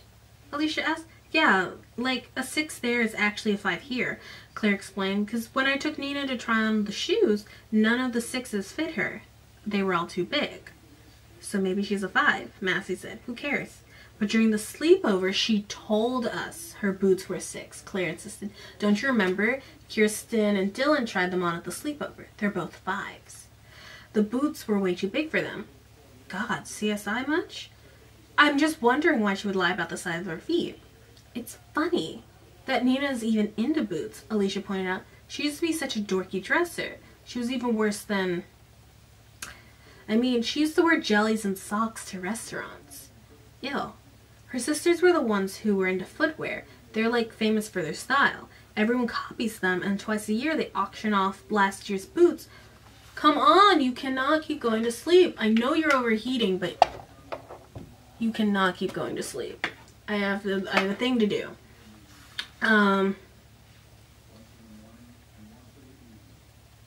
They use the cash to buy more. They raised enough money last year to fly to Paris and shop there. Maybe that's why they keep calling, Massey smiled. Maybe Nina stole their boots, just like she stole my lip gloss. And my boyfriend...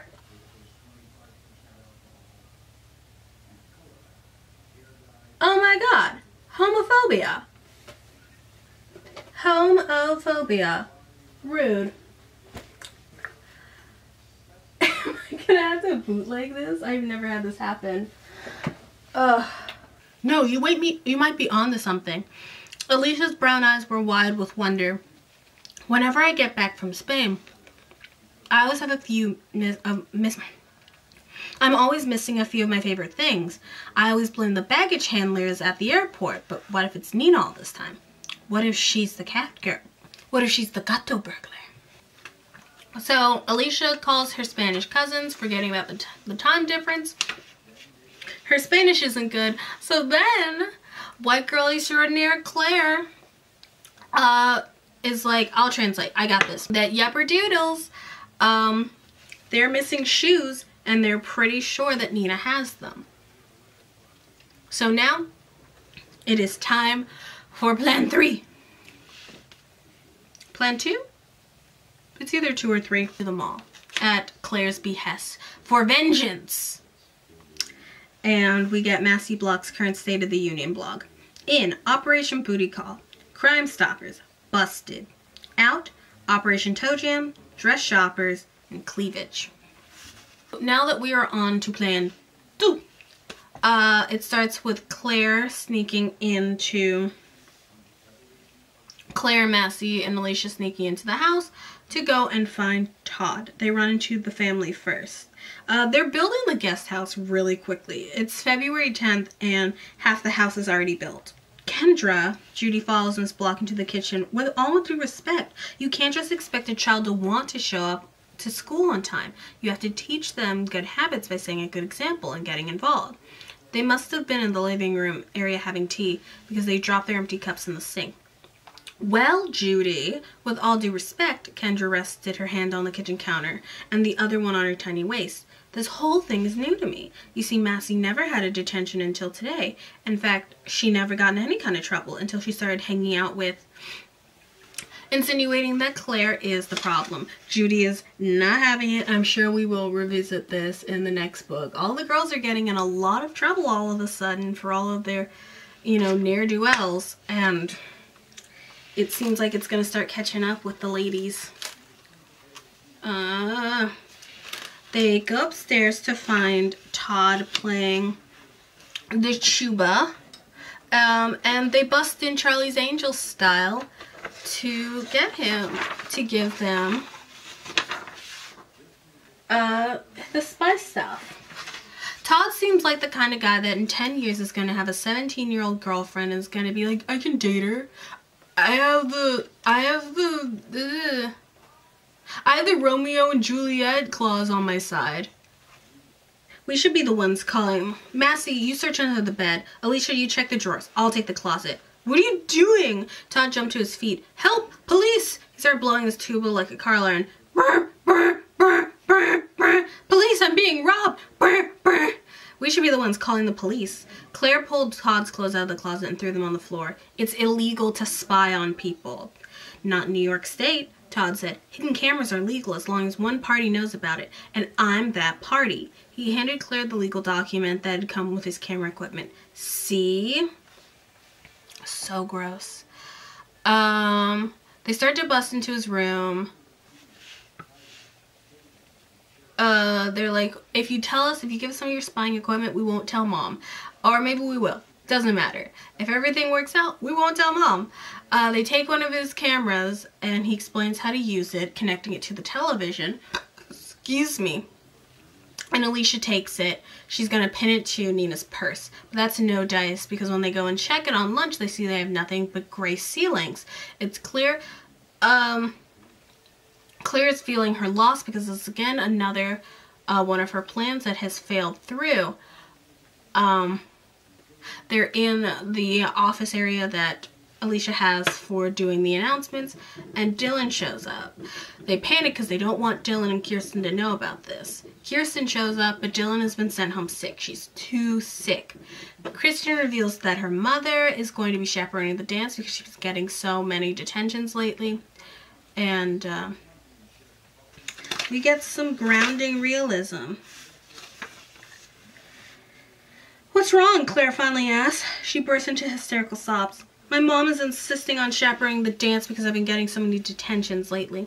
What? Massey shrieked. No offense, but that woman needs to join a gym or something. Alicia offered. She's obsessed with everything you do. That woman is her mother. Do you guys ever get in trouble? Alicia and Massey looked at each other and shook their heads. When you're rich. Gossip girl. Gossip girl.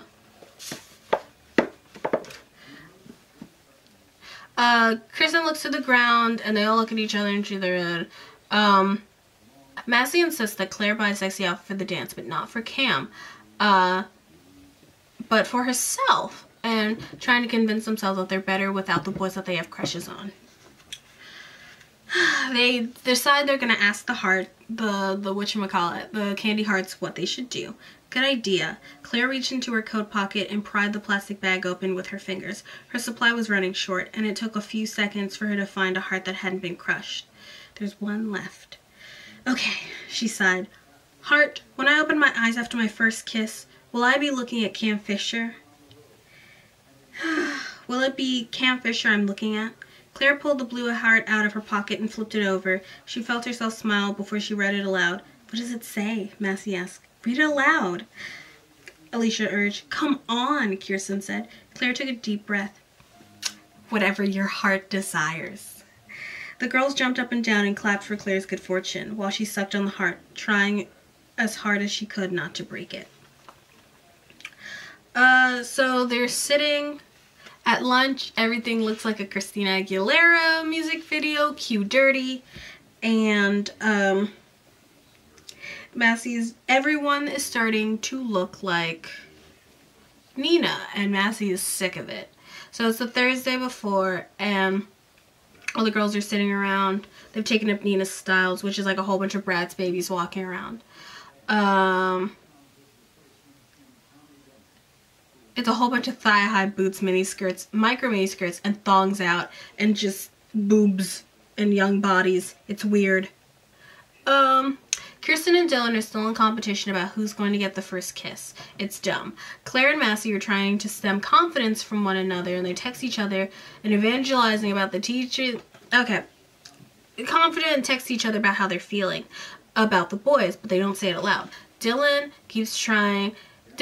and Kirsten keep trying to evangelize the teachings of the prophet Nina about how to make the boys come to you, but it's just like, ugh.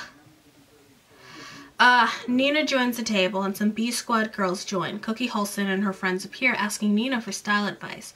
When Massey offers to send some advice, when Massey tries to offer some, everyone says that Nina's so good at fashion and so good at boys that maybe she should be the one who's running Massey's blog. First offering a column and then saying she should be running the blog because she's so intelligent. You know, Massey, said Elsie West, one of Cookie's friends, you should have Nina contribute to your blog. You know, when it comes to fashion and boys. Oh, and makeup. Or maybe she should write the whole thing, offered Alex Higgins, Cookie's other friends. She's right, Nina. Cookie was shifting nervously from one high-heeled boot to the other. You have better advice than anyone in the school. Massey could have sworn Cookie was looking right at her when she said it, and she could feel her insides start to tremble. It was a combination of extreme anger and pain. Nina was destroying her empire, and she wasn't even famous. Massey is feeling attacked from all sides, and it's just like, this is it. I'm about to get violent.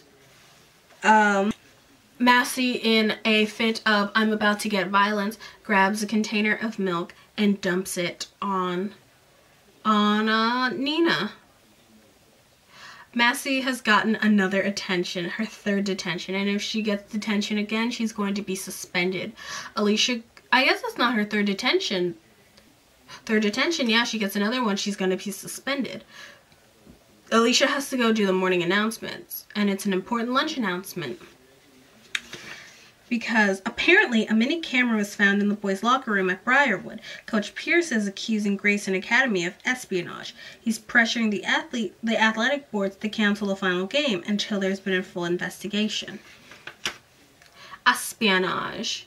Claire and Alicia immediately know that this has to be Nina, and they're just like, cool, do plan. Plan number 3. And they decide to meet up after detention. Massey's State of Affair on page 194. Massey blocks current State of the Union. This is what we got. In, short hair, milk, spy cam. Out, short shorts, cookies, Claire's cam. Ah, Claire's cam. Okay, so they meet up. They're waiting out in the cold. Mind you, it's like New York, upstate New York in February. It's freezing. They wait until all the boys are out onto the field, in which they sneak into the locker room. They find a hot pink lock, and they're like, who else would have it? Maybe Eli, but Eli didn't make the soccer team. So they know it's not going to be them, and then they realize as they get closer, it's Kirsten's. They realize it's Kirsten's lock. They try Kirsten's code, 0502, and it works. They open it to find a couple of things inside the locker. It's Josh Holt's locker. Why would Josh steal Kirsten's bike lock? Alicia asked. He wouldn't. Claire pulled a piece of white monogram stationery off the top shelf. It said Alicia Rivera in silver block letters. That's my personalized stationery. How did he get that? Claire cleared her throat and read the letter aloud. Dear Josh. Dear Josh, I put a secret Spanish victory spell on this lock. Use it 1 week before the game, and the Tummy Hawks will win the final. But if you tell anyone where you got it or why you're using it, the spell will turn into a curse, and you will lose the game and break an ankle. Love, Nina. Ew, she kissed the page with her red lipstick. Alicia, is there any such thing as a Spanish victory spell? Massey asked. Not that I know of. Then why would she want Josh to have? Because of that. Claire pointed to a gray Kenneth Cole shoe bag that was taped to the top shelf of Josh's locker. She stretched her arms above her head. They can't reach it. Massey manages to get the bench over there, and they find that it's Alicia's shoe bag. Massey grabs the bag and dumps everything out onto the floor, and that's when they find everyone's stolen loot. Lying on the cold gray floor of the boys' locker room was Alicia's Argyle socks, Massey's hair crimper, Nadine Nussbaum's chocolate pencil case, Miss Beeline's Mont Blanc pen, Jessie Rowland's Kipling monkey keychain, and at least a dozen tubes and jars of makeup. Hey, that's the eyeliner Eli brought at the mag counter. How do you know this? Because no girl would ever buy hot pink liner called Tender. But he would. I'm not trying to trans the kids, but Eli! Become a doll!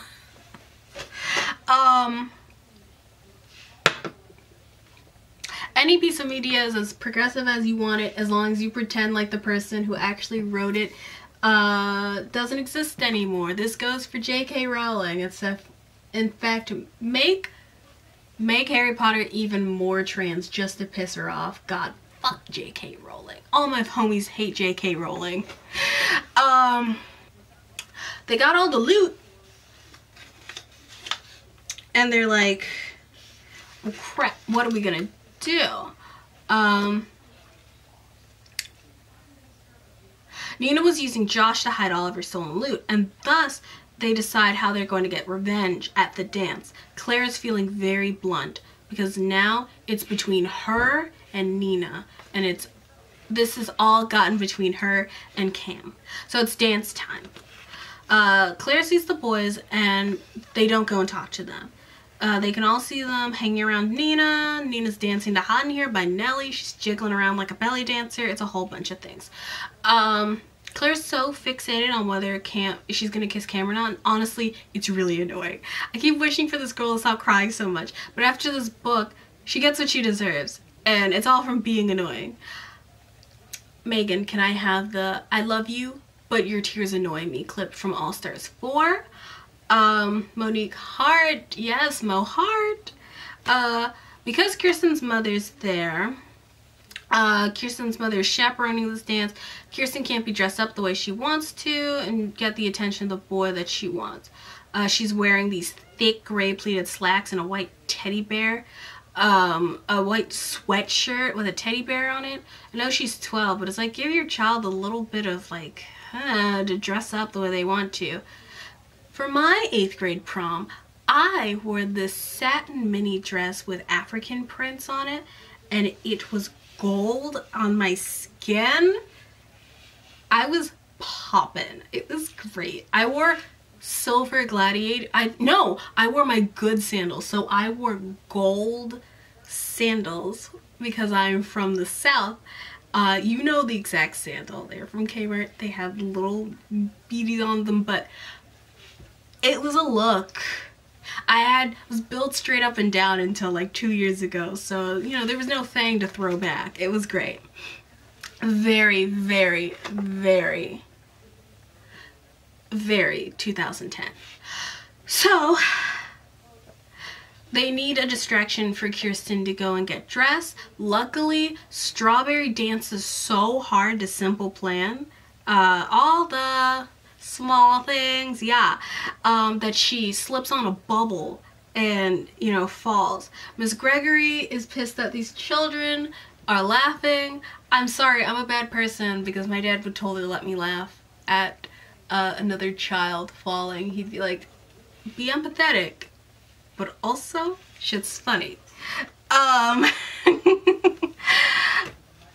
So Kirsten slips away while her mom is taking care of that girl to go change outfits. Kirsten... They go over to Dylan and they're like, Dylan, aren't you not supposed to be there because you're so sick? Because she's just like, I don't listen to my mom. Mind you, she's so sick. She's so congested. You can't understand her. So Alicia arrives and she's wearing the color combination of the years 2011 through 2012. I know, we have amazing style, Massey said. It made no sense. Massey silently admired Alicia's turquoise halter dress and chunky salmon-colored necklace. The bright colors looked amazing against her dark skin, and Massey felt a bit of envy, a biting sting of envy. She wanted someone to think that she looked beautiful, and so far her parents were the only ones who had complimented her all night, and they didn't count. Aw, bless it be. So then Lainey, Nina, and Heather roll out with their potato sacks and their modestest, hottest rhetoric to go and harass Nina the Obscena, and she just starts dancing to the beat of them. It's giving very Amber Rose and her slut walk. Like, if the anti-slut people showed up and they had a sick beat, she'd just start throwing it back to it. Dylan and Chris are flirting when we get to Todd and Tiny Nathan's involvement in the plan. Their job is to go and ask Nina for a foot rub. For this foot rub, Tiny Nathan's going to grab the boots that she's wearing and bring them over to Massey. While he's over at Massey, he's going to cut the heels halfway through on the heel of the boots so that when she gets up, it breaks the boots. We will come back to part 2 of this plan in a moment. Todd excuses himself and also gives Claire a CD from Cam. And it's got some songs on it as she realizes that Cam still lives with her. The songs on the CD are Sorry by Foxy Brown, More Than Meets the Eyes by the Bangles, Don't Judge Me Bad, Monsieur Jeffrey Evans and the 68 Comeback, Trouble Will Soon Be Over, Blind Willie Johnson, True by Ryan Cabrera, Great Big Kiss, New York Dolls, Happy Valentine's Day, Outcast. Claire's like, oh my god, oh. So now it's time for Dylan to execute on her attempt to kiss a boy. They're just like, is he really gonna kiss you with that whatchamacallit? With that cold? Massey was relieved.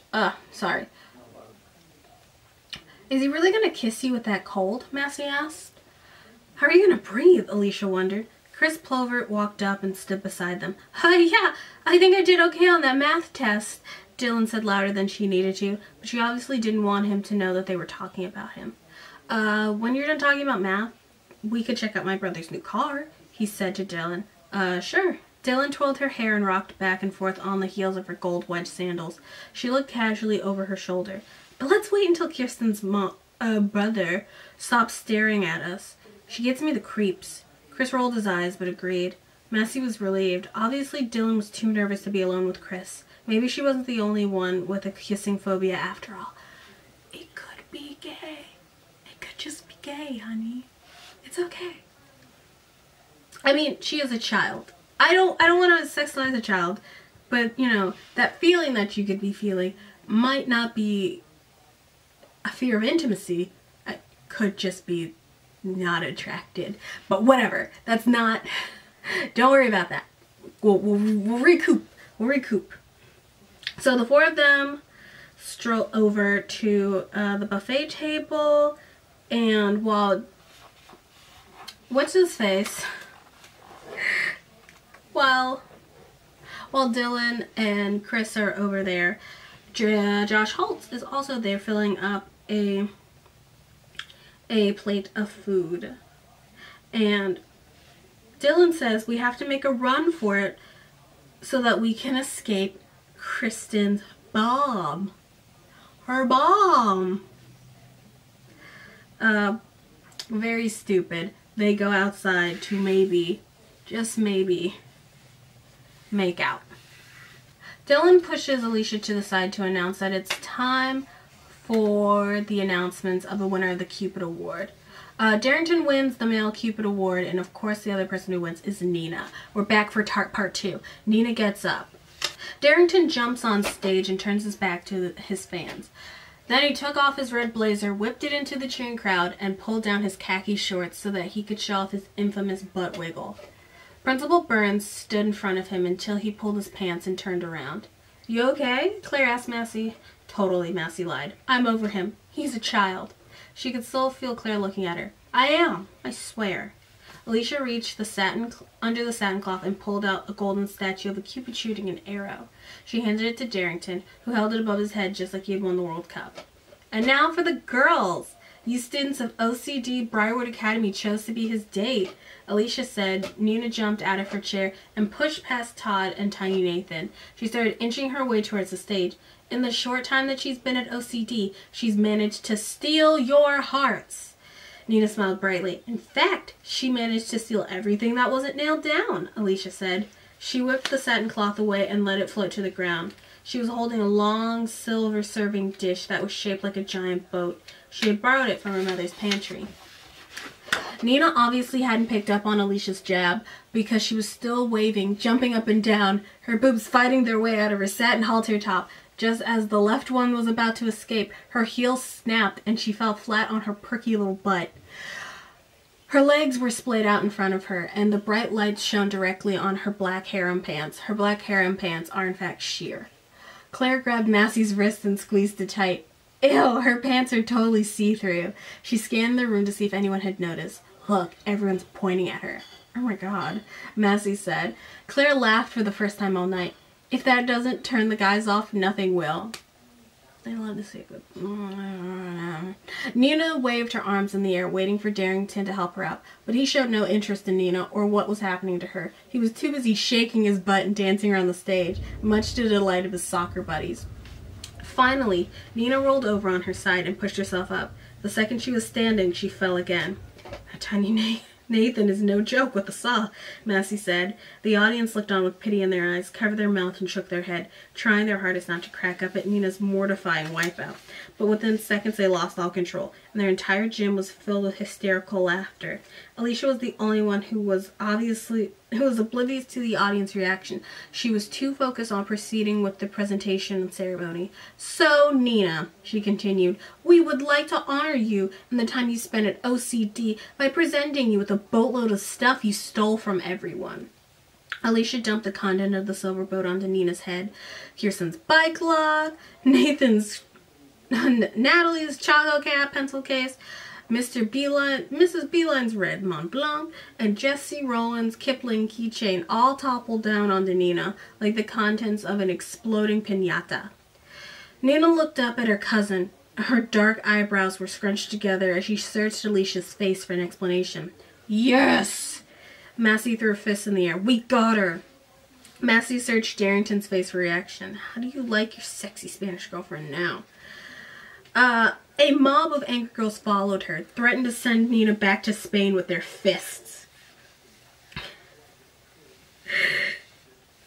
It then becomes a beating buckaroo. Violence, violence, violence. Everything's wild. Everyone ends up going outside because there is a fire alarm pulled because of apparently a bomb that Kirsten put out.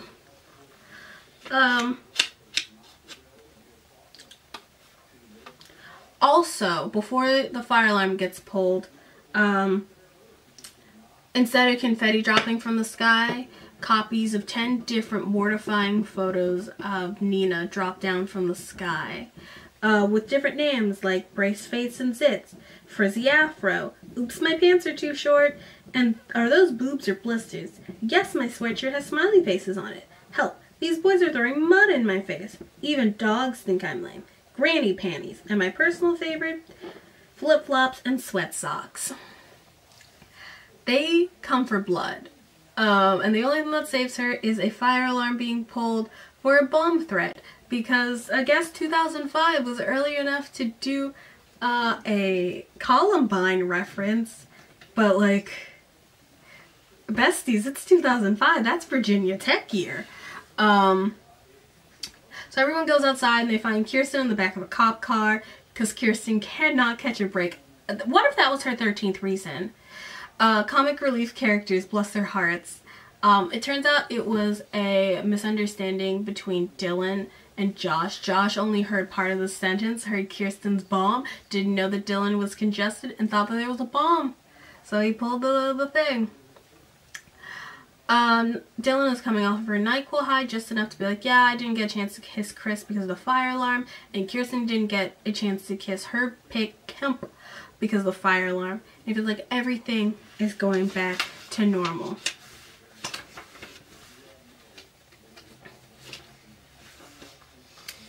Same. Dylan looked relieved. But you were outside in a car, Massey piped in. I know, but what if it had been a car bomb? Dylan said. Everyone started cracking up, and Massey felt light and giddy for the first time in weeks. Now that Nina was gone, Kirsten and Dylan could stop acting like sex-starved aliens. They were back, and that was almost as good as winning the Cupid Award. Almost. Okay, so it's the next day, and it's time for the final for the soccer team. I thought for a second I wasn't recording. I was like, I'm gonna throw myself off a bridge. Massey is still pretty mad about Darrington and the fact that he ignored her during the dance. So she's in fact not wearing Briarwood clothing. She's wearing the Grayson Academy school clothes. Claire is hoping to meet up with Cam and kiss him, and it's gonna be great. Claire's new house is ready, so she'll be moving out soon. And luckily Claire won't have to live in a bathtub anymore. Darrington is goalie, and he blocks a goal, and everything is great. Massey wishes that he would fail and get hit in the face. Kristen is pissed because it's just like, how dare you, don't root against the boys. Doesn't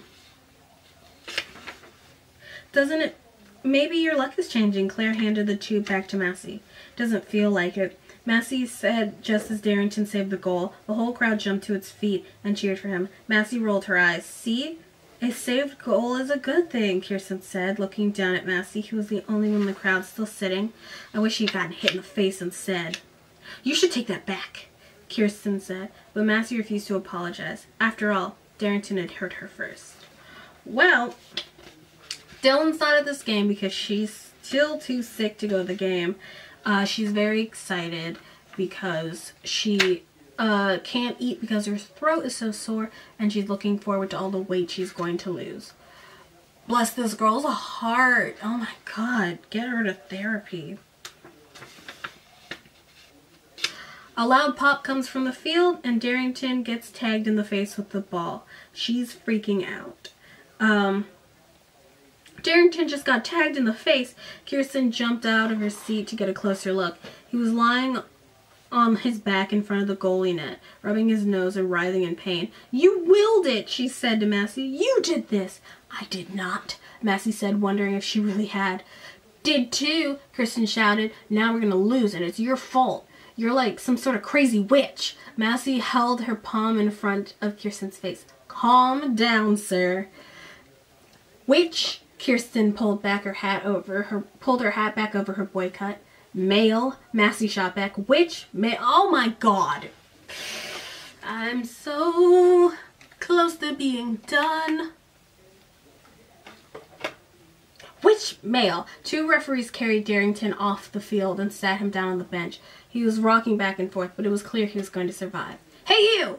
The Briarwood coach shouted. Hey number 22! He was jumping up and down and waving. Kirsten, I think he's talking to you, Alicia said. What are you doing up there? Get down here. We need you. Kirsten gets to play on the boys' team. Go her. Woo! She gets pulled in and she's just like, it's a boy thing. You wouldn't understand. And then runs off the field. I'm sorry. I'm transing your characters. We love, oh my god, he, they of the week, Kirsten Gregory. Massey declares that she is done with Darrington, but Darrington texts her during while he's sitting on the sidelines. And she's like, I'm not going to answer. So Alicia checks her phone and is like, well, girl, he says to meet her behind the away team. The sound of the marching band suddenly seems louder to Massey, like it's purposely trying to distract her from making the right decision. It's impossible to think clearly, especially with Alicia and Claire staring at her. I know. I'll flip a coin. Heads you go, tails you don't. Okay. Massey agreed. Claire tossed the quarter in the air, then watched it hang in the air, then tumble back down to Claire's open palm. Come on, tails, Alicia said. Don't listen to her, Massey silently begged the coin gods. When the coin landed, Claire smacked her free hand over it. Well? Massey and Alicia looked at Claire encouragingly. Claire peeked under her hand. Heads, she said quickly and stuffed the quarter back into her pockets. Massey could tell Claire was lying, but her face turned bright red and she lowered her eyes to the pavement. Well, I guess I have to go. And so there she goes, and she has the cutest little interaction with him. And he was like, man, it sucks that, like, I'm not even gonna get MVP, and I didn't even get to go to the dance with you. I did it because of the stupid love curse. You're not making any sense, Massey said. Darrington grabbed his jaw again while he smiled. You know the spell Nina put on me, Cam and Josh before the game? Massey shook her head. We couldn't talk to we couldn't talk to you guys before the game. If we did, we'd lose the finals. If we stayed away from you, we'd win. It's the same spell Bex uses. Huh? Was all Massey could say. Her brain was trying to catch up to his mouth. Apparently David Beckham uses it he doesn't talk to Posh Spice for weeks before the game. But it works for him. It totally didn't for us. Grayson is kicking our butts. So that's how Nina, no boobs, just mind games. It's all Nina's fault that the boys ignored them. It wasn't even worth it because they don't even get to go to the dance together. Well, Massey gives him her M brooch because that was her big obsession at the start of this book. It's so cute. It's so cute. She leaned in towards Darrington and grabbed him by his soccer jersey. It was wet with sweat, but she pinned it on him anyway. What's this? Darrington pulled his shirt away from his chest and looked down at the brooch. It's your MVP pin, just without the V or the P. It's way cuter than a boring silver one your coach gives out. Thanks. Darrington managed to smile without holding his face. I'll wear it forever. Promise? Promise. And she believed him. I love it. Before we leave this chapter, let me just read this last thing, because Nina is gone. Nina has. So did Nina ever make it home last night? Massey changed the subject. She was tired of looking at her like she was a serial killer. By the time I came home, her bags were packed and her plane ticket was already booked. Alicia chuckled. We drove her to the airport this morning, and her angry sisters will be picking her up when she lands. Gone. Gone. And gone, Claire said, and the girls giggled and high-fived each other. Cock and balls. So, Claire gets her first kiss. It's like she's thinking about it. It's all special. She's really feeling it. She's like worried about it, but like nothing else matters because she got her kiss. There was a split second between the time when their faces met and their lips actually touched, during which Claire was strangely aware of her thoughts. Should I tilt my head first and close my eyes, or close then tilt? How will Massey react when she finds out? How many times will I be asked to retell this story? Will anyone believe me? What are the chances his lips taste like big grape big league chew? Am I supposed to stick my tongue out now? What about now? What about? Suddenly the questions fell away, and Claire's entire body felt like it was filling up with hot maple syrup. She was actually pressing her lips against his. It was happening. It was totally happening. So what if they weren't at the Valentine's Day dance? So what if he was shorter? So what if his armpit smelled like sour cream and onion chips because he had just played soccer for 2 hours? I'm getting my first kiss, she told herself, as his wet tongue tried to poke through her closed mouth. Nothing else matters. But then, that wasn't entirely true. Suddenly Claire heard the sounds of footsteps crunching on the frozen grass. She pulled away so fast, her eyes were still closed. When she opened them, she found herself staring at Cam, just like the heart said. What are you doing? His expression was blank, his tone flat, His voice reminded Claire of the AOL "You've Got Mail" guy. Was all Claire could say. "Hey, Cam," said Josh Holt. He wiped his lips and stuffed his hands in his pockets of his navy sweats. "So much for Spanish soccer spell." Cam looked at his Adidas cleats. Then he sighed. "And my friends." He turned his back on Claire and Josh and shuffled away, slowly kicking out patches of grass with every step he took. "Cam, wait!" Claire shouted after him. "What soccer spell? What are you talking about?" He started running just like he had during the love-struck dash, only this time Claire understood why. Bitch! Bitch! You get what is coming to you. You've been annoying for an entire book and a half about this boy. And then you can't wait the extra 5 minutes it would take to get clarity on the situation. It was, I didn't remember this. I truly did not remember. And there's still 10 more of these freaking books to go. So, like, who knows how many boy bingos we're gonna do. Oh my god, crazy. So Cam catches her and he runs away, and for once all the problems in her life are actually not from someone else's creation, but they're all her own.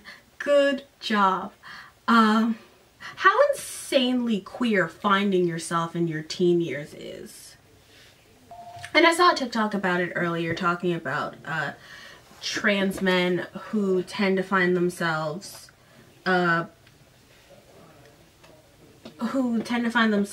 like in the Tumblr era, reblogging a whole bunch of like dudes with abs, they're buff, sexy, aspirational men. And at the time when they were still being perceived as young women, they were like, I want this person. And now they realize they wanted to be that person. And I wouldn't go so far as to read Massey as trans. But I would say that this whole book has a very like queer reading. Like the line between jealousy and like admiration is very enemies to lovers. And it's not in like a sexy, like fetishy kind of way. It's, again, in a kind of almost like, if Lacey could just take the half step forward to make Massey just bisexual. Just give us the pan-bisexual icon we're deserving. In which she's just super in control and always in power. Like, there's nothing wrong with that. High-class bad bitch. But it's like immediately like, I don't know if I want to be her or if I want to kill her. Where there's the third option where it's, do you want to be with her? You know, most of my like deep readings I do are about race. Don't have a lot of knowledge about reading sexuality into books outside of my own personal experience. So this is, you know, not a fully fledged thing, but that's just how it feels in this book. You know, you saw with some of the quotes I pulled, this shit's gay. This shit is gay. So, like, oh my god, so hot. This girl's hot. How did I know? And Lacey made it, like, immediately. Like, if she just immediately made her into, like, a sludge shapeless, like, Megan, this is something you can put at the end. We do, in some part, have to question, the idea of the hypersexualized exotic. Like, she's sexy. Oh, they did send me gold rhinestones. Good. Like, is she oversexed because she's just trying to, you know, make a name for herself? She gets to be in a foreign country, so why not be a super freak? Or is it because Lacey Harrelson thinks that, you know, minorities are inherently sexual and thus slutty and thus deserving the slut-shamey ridicule that they are given throughout this book? I don't know. I don't know. Much to unpack, much to think about. You know, look at it. Girl bosses doing it all for themselves. Holy crow. It took me a while to read this book because I had a very busy month, but I burned it through this book in about a week and a half, in about 3 or 4 days, the majority of it. Boy howdy, it's really hard to read through the slut-shamey books that are, parts are really cringy, but honestly, when I was recountering it for you today, if you focus it more through a queer lens, it's much more dealable because it feels more like internalized homophobia, which is much more understandable than children regurgitating hate back that they've heard from their parents. It's not any more understandable, but it makes me feel better. I can't lie, I lived. This last section of the book, I lived. Yeah, alright, cool. This was a serve. Yeah, you can check out the rest of my playlist with these videos in them. You can also check out my girl bossing through my history that will probably have my Secrets of My Hollywood Life video coming either before or after this, who knows. As well as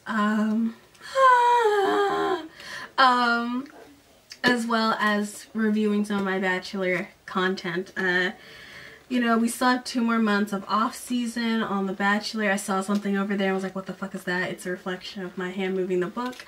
So we don't, you know, we still have a lot of time apart from our beloved game, where we can just, you know, talk about some stuff, get down to it. You can subscribe wherever my subscribe button is in my end card, and you can check out my beauty channel. By the time this comes out, this makeup look won't be out for another month, but I've got many others just like it that show how much of a sultry goddess I am. Like, subscribe, comment, you know, do whatever feels right. I would prefer if you did what I wanted you to do. Okay, bye.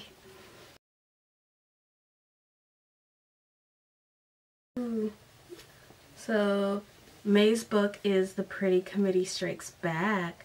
I love this color. I think I know what I'm gonna wear for it, but I'm standing out talking about best friends.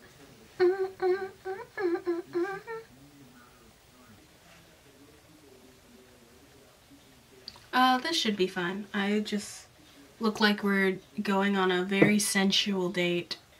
Perhaps